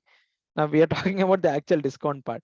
It is always on the marked price, right? Now the bill is different thing. Nowadays you find, okay, 20,000 bill you do, you will get 5% discount. That's a different thing. That's a bogus different thing. That's a different thing completely. But this is what we are trying to understand. Discount is always given on the price on the tag, not on the or not on the final amount that you're paying at the bill counter. Okay, that's a different thing. Fine. Now this is about the discount part. And what else did we have? Expenses, expenditure. Okay, let us talk about income, expense, expenditure, or savings. Okay, let us talk about these three things. Whenever I say income, is this money coming in to your pocket or going out of your pocket? Okay, the word itself says income. So if I reverse this, this will become come in. So what? In, obviously, right? So whenever you talk about income, you can just remember in the mind that it corresponds to addition. Let's just remember it this way for now. Addition. And when I talk about expenditure, is it going out of your pocket or is it coming into your pocket? Obviously, it is going out of your pocket. So let's say it is a negative. It is expenditure, right? So remember, X is always moving out. X was never yours, so it is always moving out. So let us talk about it in terms of minus, subtraction. And talking about the savings part, savings is something which you are left after your expenses from your income. That is, whatever the income you have, if you remove the expenses, whatever the amount you are left, that is your savings. Yeah, true. So now that is about income, expenditure, expenses, and savings. Is this part also clear? And the same information or the same knowledge, let us impart it when we talk about cost price and selling price. Whatever the amount which goes in making your product or buying your product or building your product, is going to get added in the cost price. Nothing is going to get added in the selling price. It is going to get added in your cost price. And then over this part, you are going to decide what is the selling price based upon the profit or the loss that you are looking at. Is this concept also clear? Whatever the amount that goes in to build your project or build your product or buy something for your product, that is the extra things that you want to buy for your product, anything, all of this will be getting added to what? The cost price of the product, not the selling price of the product. Is that okay? Is that okay, everyone? Clear? Clear so far? Drop a thumbs up or a thumbs down in the chat box, everyone. Drop a thumbs up or a thumbs down in the chat box so that we understand we are all on the same page. If you do not understand, you want me to repeat something, please do let me know. Okay, I'll number these two. This is 1, this is 2, this is 3, and this is 4. 1, 2, 3, 4. Any questions anywhere? Any questions anywhere? 1, 2, 3, 4. Yes, no, maybe. Okay, Ramu, thank you, Tejasvi, thank you, Yamini. Thank you, Shekhar Ramna. No questions. Thanks for that, Bhavani. Thank you, Sneha, again. So this is the basic concept of it now. Now, whenever you look at a profit and loss question, just try to first understand that if it is asking about profit or loss, they need to be equated, or they need to be evaluated based upon the something called as either a cost price or selling price. If there is no cost price or selling price given in the question, that means like you have to find out what is the relation between the profit or the loss and the cost and the selling price. That's a basic idea.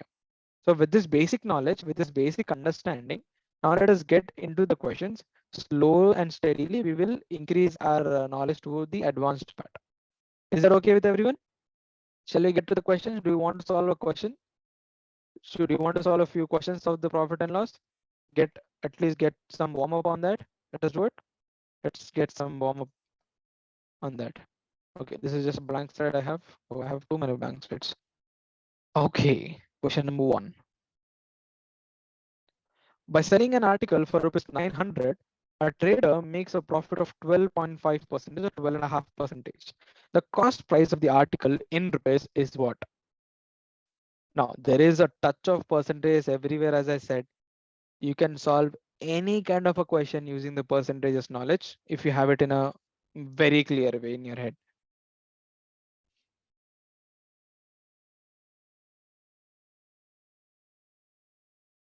I want you to just observe this part now. Selling price is what? 900. Profit is what? 12.5 percentage. You want to find out what is cost price. Multiple ways of doing it again. Multiple ways of doing it. You know that, okay, you can say, okay, I know the profit percentage formula, sir. So I'll go P by CP into 100. I'll try to find it out. How will you find out? You find out what is P here. And then you'll say, okay, sir, I got the profit here. Then I know selling price is always equals to cost price plus profit. So from here, I will find out what is cost price for me by subtracting it from the profit. One way of doing it. Let's say method 1 of doing it. Yeah. Okay, solve it using this method first, everyone. Use method 1 and try and solve it, students. ఒకసారి try చేయండి అందరూ. అందరూ try చేయండి.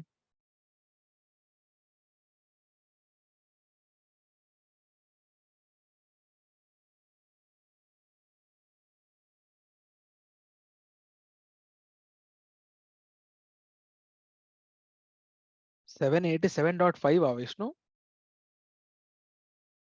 Is it true? Option B, 800, Bhavani. All right. Now, using this method, Bhavani, did you use this? Okay. This Roman number 1, did you use? Vishnu, which one did you use? Option verification. Okay, using percentage 788.5. Same, तो कहीं गलती होगी.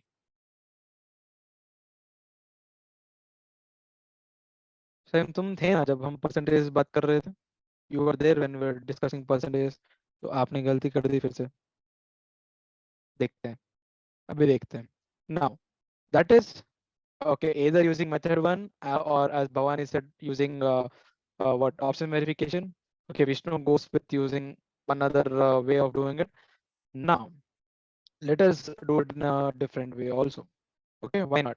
Now, I want you to all understand the concept. Please look at the screens, everyone. Stop solving it. Drop your pens and just stop writing whatever you're writing. I want you to understand the concept here. Profit is 12.5 percentage.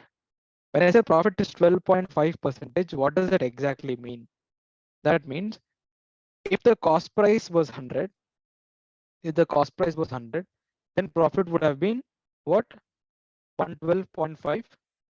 Sorry, profit would have been 12.5. The selling price would have been 112.5. Do you all agree with this? Do you all agree with this?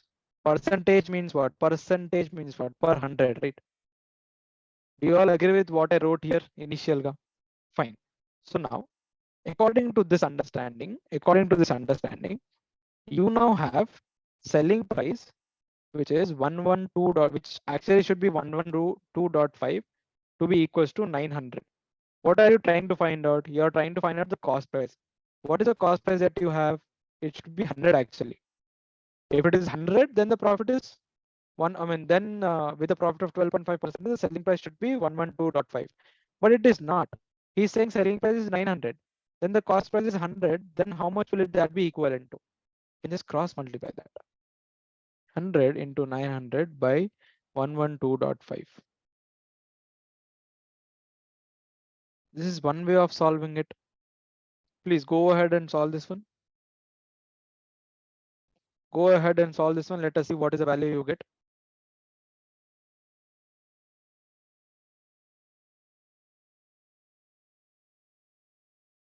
800.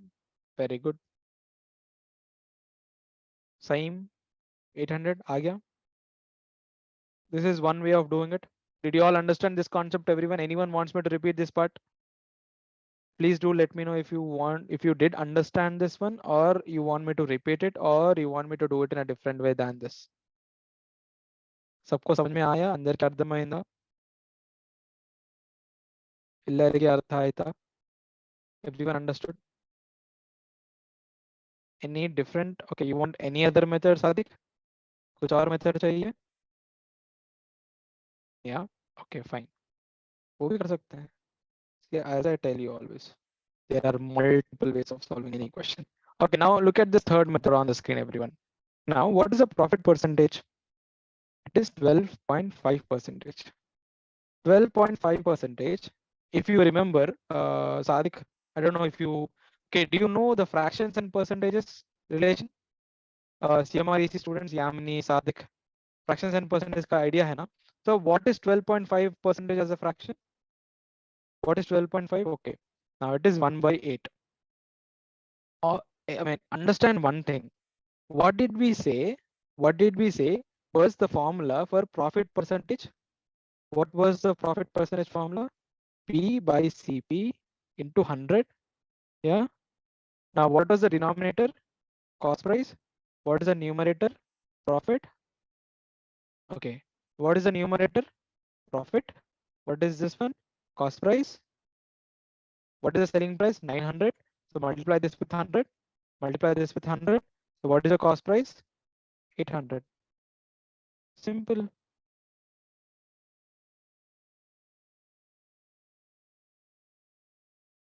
It's less than what, 10 seconds? Solve this one. Vishnu, it is 1 by 8, Vishnu. 12.5% is 1 by 8. How do you verify it? You can just say 100 divided by 8. You'll get 12.5, no? Okay, the solution in the blue ink. Did anyone understand? No, it is 12.5, Vishnu. Verify that.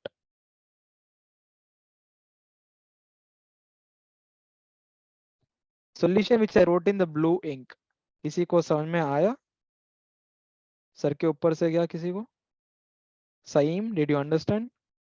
Bhavani, did you understand? Tejasvi, Ramu, Yamini. See, fractions are that's the reason I say fractions are really important when taken in combination with the percentages part. Now here, I mean, this is like the major thing. This is the major advancement that you will see. How it's related with 900, I'll tell you. That's okay. Good one, Ramu. Thank you for that question. I was just about to tell you that part only. So now here, okay, where do I write, man? The whole screen is full. Okay, I'll write it here on this part, or I'll erase the formula. I don't know if anyone still wants to use a formula after knowing the new method. So I'll do it here. Observe the screens, everyone. So the profit percentage, according to the question, was 12.5. We wrote it as 1 by 8. So we are saying this is percentage, kada Ramu. Percentage. This is percentage. Like this is for every what? This is for every 100 or whatever. Like you need to understand that, but this is 1 by 8. That means for every 8, I mean for every 8 rupees of cost price, you are getting 1 rupees of profit. That means the total selling price will always be profit plus cost price, that is SP should be 9. But according to the question, SP is not 9, SP is 900, that is into 100. That means profit also should increase by 100, cost price should be increased by 100. That means what? Profit is what? 100, cost price is what? 800. Then only you can say selling price is 900. Ramu, you're okay with it now? Ramu, you're okay with it now? Yeah. So always understand whenever you're looking at a profit percentage or a loss percentage. Okay, now let us say profit percentage was 12.5. Then you said, okay, profit is 1, so cost price is 8, 8 plus 1, 9. What if it was loss percentage? What if it was loss percentage? What will you do? 1 by 8. So loss is 1, cost price is 8. Then what will be the selling price?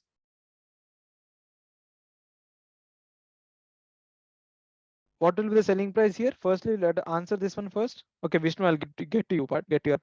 What will be the selling price then? If loss is 1, okay, loss is 12.5%, let's say. Then how much will that be? It will be 7. Selling price will be 7. Now it will not be 700, Ramana, 700 card. It will be 7 here. Now you have to observe the question. At what multiples is it multiplied? Now here in this part it was 900. That's the reason I multiplied with 100. Here maybe in this case it can be 150, or it can be 180, or it can be anything, but it will always be a multiple of 7. Understood? Understood the difference there? Understood the concept there? It will be multiple of 7. Here also it is the cost price is a multiple of 8. It is not only 800, it can be multiple of 8. Only because the selling price is given as 900, then we came to a conclusion that the cost price is 800. Concept clear, everyone? Students, concept is clear, everyone? Yes, no, maybe thumbs up, thumbs down. Okay, getting back to the part where Vishnu asks me. Okay, it says, okay, why can't I do 900 minus 900 by 8? Now, what is this one? 1 minus 1 by 8. Why do you want to this one? Why do you want to do this one? Firstly, why do you want to do this one? Why is that you have a 1 minus 1 by 8? And where did you form this equation from? And where did you get this plus from? So what you're saying is that you will subtract 12.5 percentage from 900 and you will get back to the cost price. Is that what you're saying? You're saying I'll subtract selling price minus 12.5 percentage so that I'll get back to cost price. Is this the idea? Okay. Now to make sure, Vishnu, I think I've already given you one such example earlier, but to just make your questions go away forever, I want you to increase 100 by 10%. Can you increase? What is the value after you increase 100 by 10%? What is the value? 110. Now to get back to 100, you are saying that I will reduce this by 10%. Can you reduce 110 by 10%? What is the value? Can you give me the value? What is 110 minus 10%? Vishnu, same. You also thought the same. Okay, 99.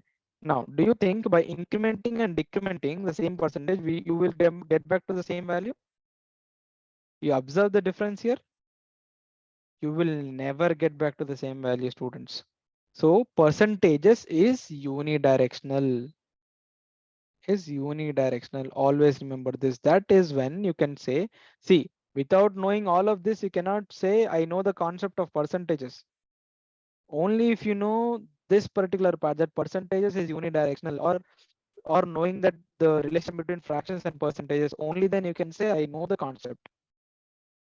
See, a very simple question on the screen. We have three ways of doing it right now on the screen. Each way differs from the other in a very unique way. I mean, each method differs from the other in a very unique way, and each one of this has a certain importance moving ahead in any kind of application of percentages. Students, are you all with me here? Are you all learning something now? Do you all agree that we are learning something new? Do you all agree that now you are able to do it in a better way? Now the understanding is clear about the percentages and the profit and loss here. Students, exciting? Let us do more and more methods. Let us try if we can find out more and more concepts and methods. I will not say methods, but yeah, concepts. We can definitely say concepts. So the next question. The next question. For selling an article for rupees 480, a person loses 20%. At what percent should he sell to gain 20% more? I mean, he has to gain 20%. 480, he is losing 20%. To gain 20%, how much should he sell it? That is something.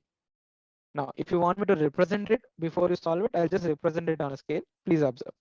So there is a scale. Now there is some cost price of the article. He sold it at rupees 480. He sold it at rupees 480, which gained him 20% loss. That's why I wrote it on the left side of it. This is loss. On the right side, he should now, the question says he should gain a profit of 20%. Then the question is, at what price should he sell? What is the selling price? Is the question. That is the question. Now, option C says Yamini, very good. Option C says Sadik, very good. I mean, it's not, I don't know if it is right or wrong, but you have answered it fast. Very good, Tejas. You also answered it fast. Fastest fingers first bolte loga. Correct answers first कोई नहीं बोलते. Okay? So we'll only consider the fastest fingers. Now we'll see if the answer is right or wrong. Okay. Now with the basic understanding, इससे पहले का जो भी understanding था, again I'll get back to the same understanding. Now cost price is always 100%. Cost price is always 100%. So you sold it at a loss of 20%. That means what is 480 now? How much is 480? 480 is 80%. You all agree with me? Very good, Jagdish. You all agree with me? 480 is 80%. Now, what do you have to find out? You have to find out that you gain a profit of 20%. That means what? Selling price should be how much? How much should the selling price be? 120%. Do you all agree? Let us talk in percentages. Agree or no? Yes or no? Students, yes, yes, no, maybe. Please let me know. Are you all with me here? Yes? Okay. Now, you have it very clearly. 80% is 480. How much do you want? You want 120%. Find out what is 120%. Cross multiply karo. That's it. No, Yamini, you don't even need to do that. Yes, even you can do that part also, but you don't have to do it. మళ్ళీ ఎందుకు extra calculation ఎందుకు? అంటే cost plus కనుక్కోవడం ఎందుకు మధ్యలో? అవసరం లేదు కదా. What Yamini is saying that, okay, let us first find out 100%, and from that we can find out what is 120%. I am saying no need only. No need. Yeah. You can do it, Yamini. See, we are always open to any number of approaches. We can definitely do it. That's really good that you have thought about it. And if you have to go directly, if you have to find it out directly, one thing you can do cross multiplication. 7th class students will do cross multiplication. So you can also do cross multiplication by 80 into 6, 720. This is one way of doing it. Okay, let us also see one other way of solving this kind of part. So 80 and 120, what is the difference between these two? 40. What is 40 of 80? 50%. What is 40 of 80? What is 40 of 80? 50%. So this has been incremented by 50%. So increment this one with 50%. What is 50% of 480? 240. 240 plus 480, how much? 720. Done. You see this? You see this? How many ways of solving percentages, man? And now you tell you know the concept. Now you tell to people that I know the concept of percentages. Now this question doesn't seem to be profit and loss question. This question seems to be a percentage question. See, understand this. There are n number of ways of solving it. You have to choose what is the best way to do it for yourself. For me, this is always comfortable. I always go with this method. I did it like this, but I'll say I'll multiply it 1.5. This is how I see it, because 1.5 is what? 50% increment. For you, I wrote it this way. So this is comfortable for me. This might be comfortable for you. For someone else, the comfort will be like, okay, I'll take 100% and then calculate 120%. Anything. Yeah, you can do it. You can do it. Mohit, you can do it. I'm telling you it is applicable. Let us apply it for the next question. Let us see the next question if it is applicable or no. ఒకవేళ ఇక్కడ chance ఉంటుందా లేదా. Next question, everyone. On your screens. On your screens. A man sells 320 mangoes at the cost price of 400 mangoes. Then percentage of his gain is what? A man sells 320 mangoes at the cost price of 400 mangoes. Okay, that means what? Selling price of 320 mangoes should be equals to or is equals to cost price of 400 mangoes. Then the percentage of his gain is what? So he's asking what is the profit percentage. Now, do you know the cost of each mango? You don't know the cost of each mango. That means what? You can consider whatever. Let's say the cost of mango is 10 rupees or cost of mango is 1 rupee, whatever it is. You can do it. Let's say cost of each mango is 400. I mean, cost of each mango is 1 rupee. So cost price of 400 mangoes will be how much? Obviously 400 rupees. So he's saying selling price of 320 mangoes is 400. But you know that the cost price of each mango is only 1 rupee. That means for 320 he's buying and he's selling it for 400. What is the difference here? 80 rupees profit is getting. 80 rupees profit out of what? Out of 320. Cost price is 320 kada ippudu. So 80 is what percent? Okay, now the question changes as what percentage is 80 out of 320? That's it. So 80 out of 320. 80 by 320 is how much? 80 by 320 is how much? 1 by 4. That is 25%. Very good, students. Very good. Mohit ఇక్కడ cross multiplication రాలేదు. Maybe next question ఎక్కడ వస్తే అక్కడ cross multiplication చూద్దాం. Yes Yamini, very good. That's how you do it. 520, very good Ramu. Others people, are you solving it? Very good Sadiq. आपने तो कर दिया पहले ही. Okay, Vishnu, do you want to change your answer? Very good Tejasvi. Yeah, Vishnu, very good. All right, then that's the way to go. Come on, the next one. Similar kind of a question. Let us see. Cost price of 20 tables is equals to selling price of 25 tables. What is the gain or loss percentage?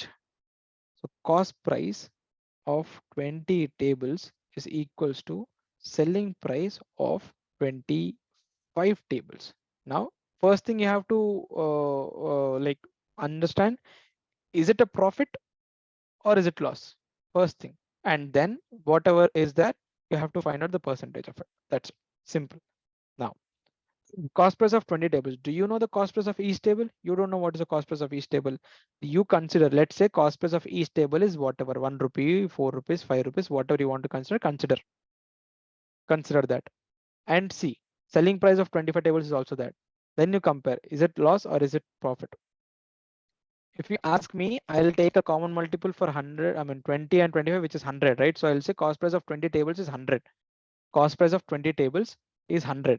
That means, okay, I'll say cost price of 20 tables is equals to 100 rupees. Why 100 rupees? Because common multiple for 20 and 25 is 100. Always remember, common multiples are really important. So each table will cost you how much? 5 rupees. Now he bought each table for 5 rupees. Okay, one table for 5 rupees. And then selling price of 25 tables. So what? Each table, if he, I mean, selling price of 25 tables is also equals to 100. That means what? For each table, he's selling it for 4 rupees. He bought each one for 5, but he's selling for 4. Cost price is greater than selling price. If cost price is greater than selling price, it's obviously what? A loss, right? A loss. What is a loss? How much is a loss? 1 rupee per table. Out of how much? For every 5, for every cost price of 5 rupees, he's losing 1. So what is the percentage? 1 by 5. 1 by 5 is how much? 20%. Okay, now? Understood? Understood, everyone? Yes, no? Thumbs up, thumbs down? All okay with this? Any doubts, any questions, anywhere? Why 100? Anyone has a question? Why 100? No? Jagdish, clear? Thank you, Jagdish, for your affirmation. Meghna, welcome to the chat box. Very good. Thank you, Tejasvi, for your affirmation. Shall I move on to the next question then? Moving on to the next question. Here we have it. Okay, the next one. By selling 33 meters of the cloth, a shopkeeper gains the selling price of 11 meters of the cloth. His gain percentage is what? He's saying he sold 33 meters of the cloth. Selling price of 33 meters of the cloth.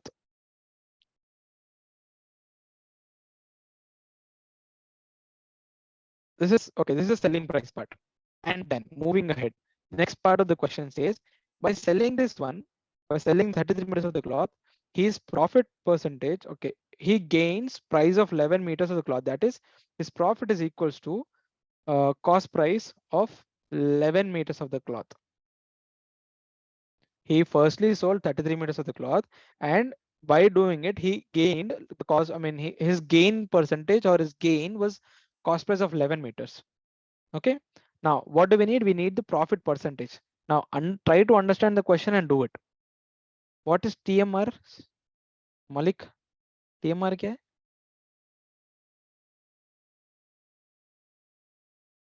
अच्छा, tomorrow. Okay, okay.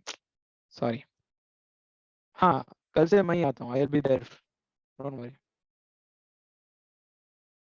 Okay, option D. Oh, what is none? It's not none. It's none. Okay. Option D says Yamini, and okay, option D say Yamini and Tejasvi. Sadik goes with option B, says 33 1/3. Now, usually what is the profit? Profit is what? Selling price minus cost price, right? This is the profit. This is what is the profit. Tejasvi, you're getting 50%. Okay, Tejasvi, let us see. Now, do you want to also see how, I mean, what should be that? I mean, what is the method? Should we also know what is the method that you followed so that you got 50%? Okay, Yamini says 33 minus 22. 33 minus 22. Okay, let us see. Let us see what it is. Fine. So profit percentage is, I mean, profit is usually selling price minus cost price. But now, what do we have? What do we have? Now we don't know what is the cost price. We don't know what is the selling price. But we know one thing, that the quantity of the cloth that is sold is different. So let us say cost price of each. Okay, again, cost price of 1 meter. You can say now 11 and 33. What is the common multiple? You have 33 and you have 99. You have 33 and 99. Can I say cost price of 1 meter? I'll say cost price of 1 meter is 11 rupees. Let us go with 11 rupees. Okay. Profit by CP into 100. Okay, Yamini says 33 minus 22 is 11. So 11 by 22 into 100, you will get 50%. But why did you consider 33 and 11? Why did you consider 33 and 11? From where did you get that 33? You are saying the selling price of 33 meters is 33?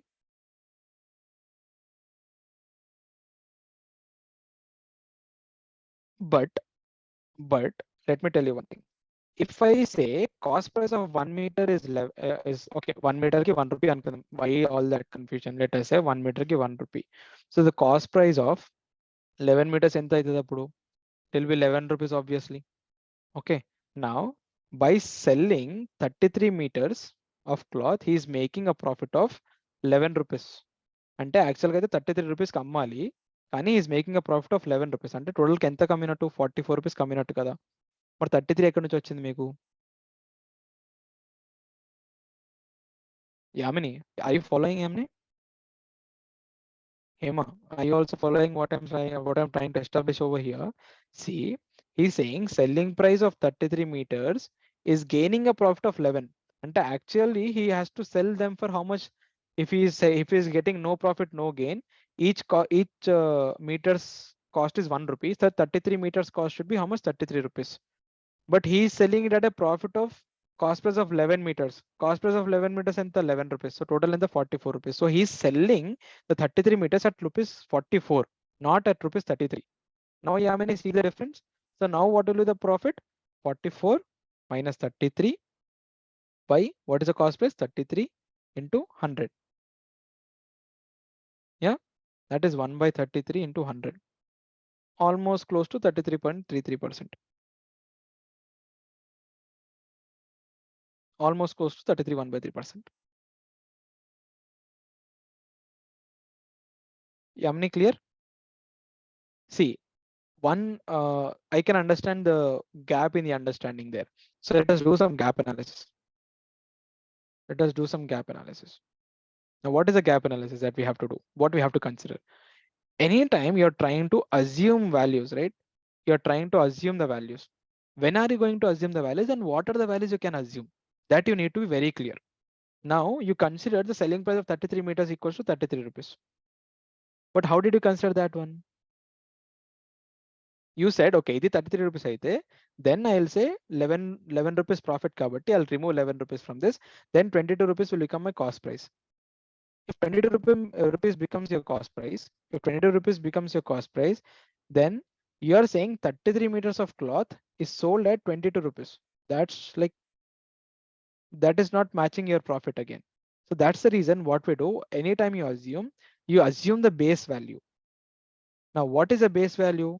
Here in this case, the base value will vary again. Base value can be selling price or can be the cost price also. But here, in this particular question, in this particular case, the base value, why do we call it a base value? Because all the calculations depend upon that value. In this case, the cost price is something based on which everything is calculated. Because only if you find out the cost price, so that you can find out what is the profit, only then you can find out what is the cost selling price. Kada. That is the reason this is the base value. So assume always only the base value.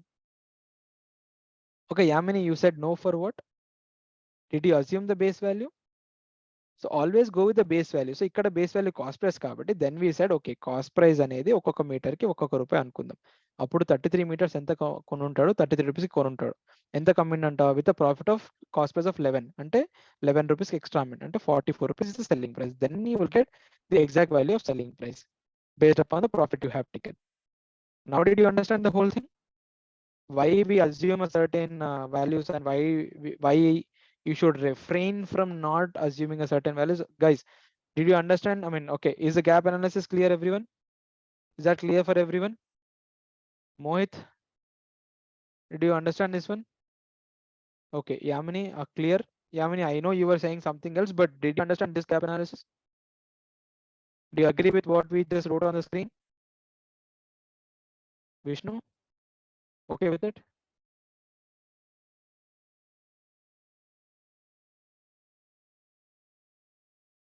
Yeah, Sadik, it's asking to gain. Yeah, it's asking the gain percentage. You found out the gain percentage. Yeah, you found out the gain percentage, no, Jagadish? Gain percentage and enti, first thing you have to know how much is the difference, how much is the gain తెలియాలి కదా. Okay, Tejasvi, I'll do once again. I'll do it here on the top left corner. Please observe. I'll take a different thing so that you understand that is done the second time. So selling price of 33 meters. I mean, by selling it for 33 meters, you got the value of what? You got a profit of cost price of 11 meters. So first thing, we don't know anything. So what you're saying, assume that cost price of 1 meter cloth is 1 rupee. Okay. So selling price of 33 meters is equals to cost price of 33 meters plus profit kada. Tejasvi, ikkada varaku clear? Point number 1 clear, Tejasvi? Clear with this until here? Sadik, तुम्हारे को भी clear है यहाँ तक? So then next one, cost price of 33 meters plus how much is the profit? Profit is clearly saying it is cost price of 11 meters. Okay, cost price of 11 meters. Now then cost price of 33 meters will be how much? 33 rupees. Cost price of 11 meters will be how much? 11 rupees. So what will be the total? 44 rupees. So what is the selling price of 33 meters? 44 rupees. Now, what do you need? You need the profit percentage. What is profit percentage? Profit by cost price into 100. Now, for 33 meters, how much will be the cost? It will be 33 rupees only. And for selling price, it is 44. So what will be the profit? 44 minus 33. That is 11 by cost price is how much? 33. 11 by 33 into 100. Sorry, I think I wrote here 1 by 33. It is 11 by 33. 11 by 33 into 100. That means 1 by 3 into 100, which is nothing but 33.1 by 3 or 33 1 by 3 percentage. Now did you understand that, Tejasvi? Point number 2 and 3 అర్థమైందా ఇక్కడ? Okay, let me just zoom it for you. ఒకసారి చూసుకోండి. సాదిక్ అభి సమझ में आ गया? Yamini, I'm coming to your message. Just a second. Okay. SP of 33 minus CP of 33 equals to gain. That is equals to SP of 11.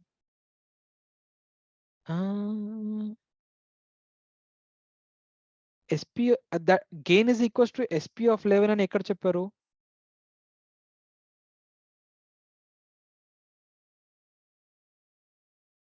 Yamini, from where? Okay, let me just come out of the zoom.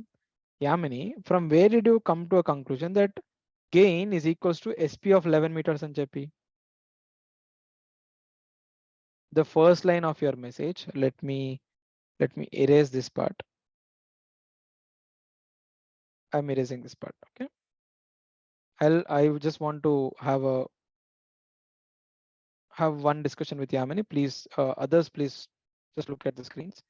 Okay. Yamini, I'll write the first line. Okay.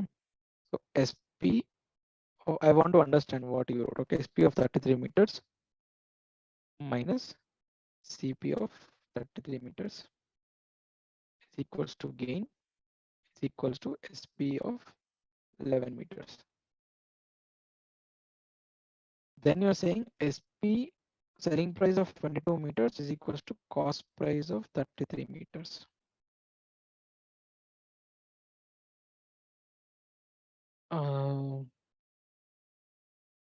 Okay, no one at తీసుకుందాం Yamini. According to what you said, we'll take. So you are saying cost price of 22 meters, then will be, let us say it is like rupees 22 because it is how much ever it is. Then the selling price of 22 meters will be how much? You're saying rupees 33 because you said it is equals to 33 meters. ఇక్కడ వరకు clear కదా Yamini? Whatever you wrote is clear. Yamini, ఇక్కడ వరకు clear అంతా? Yes. Sadiq तुम्हारा भी यही road है ना? यहाँ तक है ना आपका भी? Then profit is equals to SP minus CP by whatever the CP is. Okay.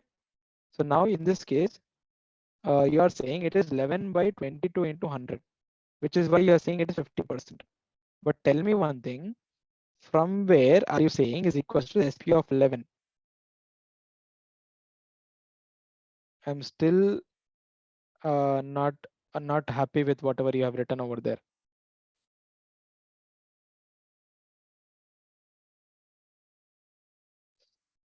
Okay, wait, guys, wait. There has been a serious misunderstanding. This question I had done considering the cost price. Wait, maybe these people are right. Maybe Sadik and the other person Yamini is right. Just wait. This question I had considered profit is the cost price of 11 meters of the cloth. That's the reason whatever we did on the screen is giving us something over there. So please change this question to cost price. Change this question to cost price. I'll take another slide on which I'll do the question with having selling price. All right. Students, serious misunderstanding, grave misunderstanding. I should say. Thank you for that, Yamini. Thank you for that. Because this selling price of 11 meters, I did not understand until I saw this part because it was here written selling price. Thank you for enlightening us there. Thank you, Sadik. Thank you, Yamini. Now, but this question, what you see on the screen, I mean, the solution what you see on the screen is considered or is the solution for considering the cost price as the profit, not the selling price of the 11 meters. Now it is fine. For the cost price, this is the solution. But for the selling price, I'll do the solution tomorrow. Now the time is up. I guess it is 1 o'clock, right? For you? Is it 1 already for you? Yes, right? Yeah. Will not exit. Don't worry. That is it. Tomorrow I'll do it with considering this the selling price. Sorry for that misunderstanding, students, but this is not wrong. Let us change the question to cost price and then we'll go ahead. But I don't like changing the questions usually. But as I'm saying, I'll definitely put the question of selling price and let us solve it on the next slide. But this question this solution pertains to the cost price of the 11 meters, the gain. All right, so that's it for today. I hope you had learned something new. I hope you enjoyed the sessions. I hope you liked the sessions, made it interesting, made it interactive. Thank you for that. You made it interesting. You people made it exciting, and for me too. So I hope you liked something. I hope you enjoyed. Again, I'm saying that. So let us meet back tomorrow. Let us meet tomorrow and continue with that. And if you have anything, just do let me know. If you like the session, if you do not like the session, if you have any suggestions for me to take care, please do let me know. And then I'll get back tomorrow with those correcting those mistakes I had done. All right. Thank you for being great audience. Thank you for being great audience, everyone. Bye bye. Have a nice day. Bye all. Have a nice day. Yes, we'll do averages also tomorrow. Don't worry. अभी बहुत topics बचे हुए हैं ना अपने. You have a lot of topics. And the next set of questions, next category will have time and work, will have time, speed and distance. So think you would not want to miss that session also. Yamnistry PDFs, Yamni, what will happen is like you will be getting daily tests kada. So daily tests will be from those PDFs only, don't worry, you will get them.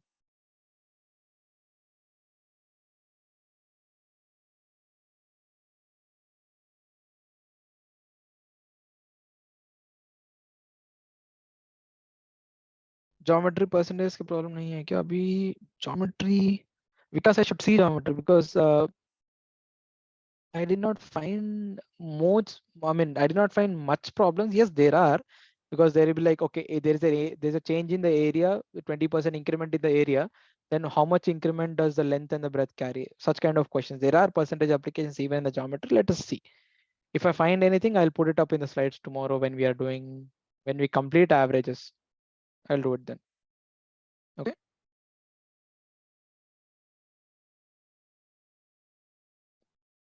Fine, then that's it for today. Let me stop the share.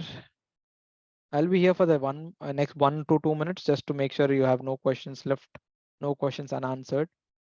Share the practice sheets. हाँ आ जाएंगे, आपको आएंगे अब्दुल अहद, मिल जाएंगे आपको शाम तक.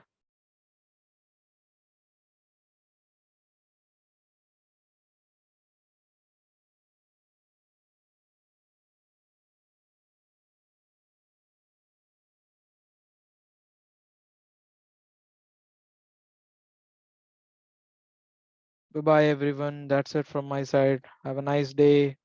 Enjoy your rest of the day. Bye bye.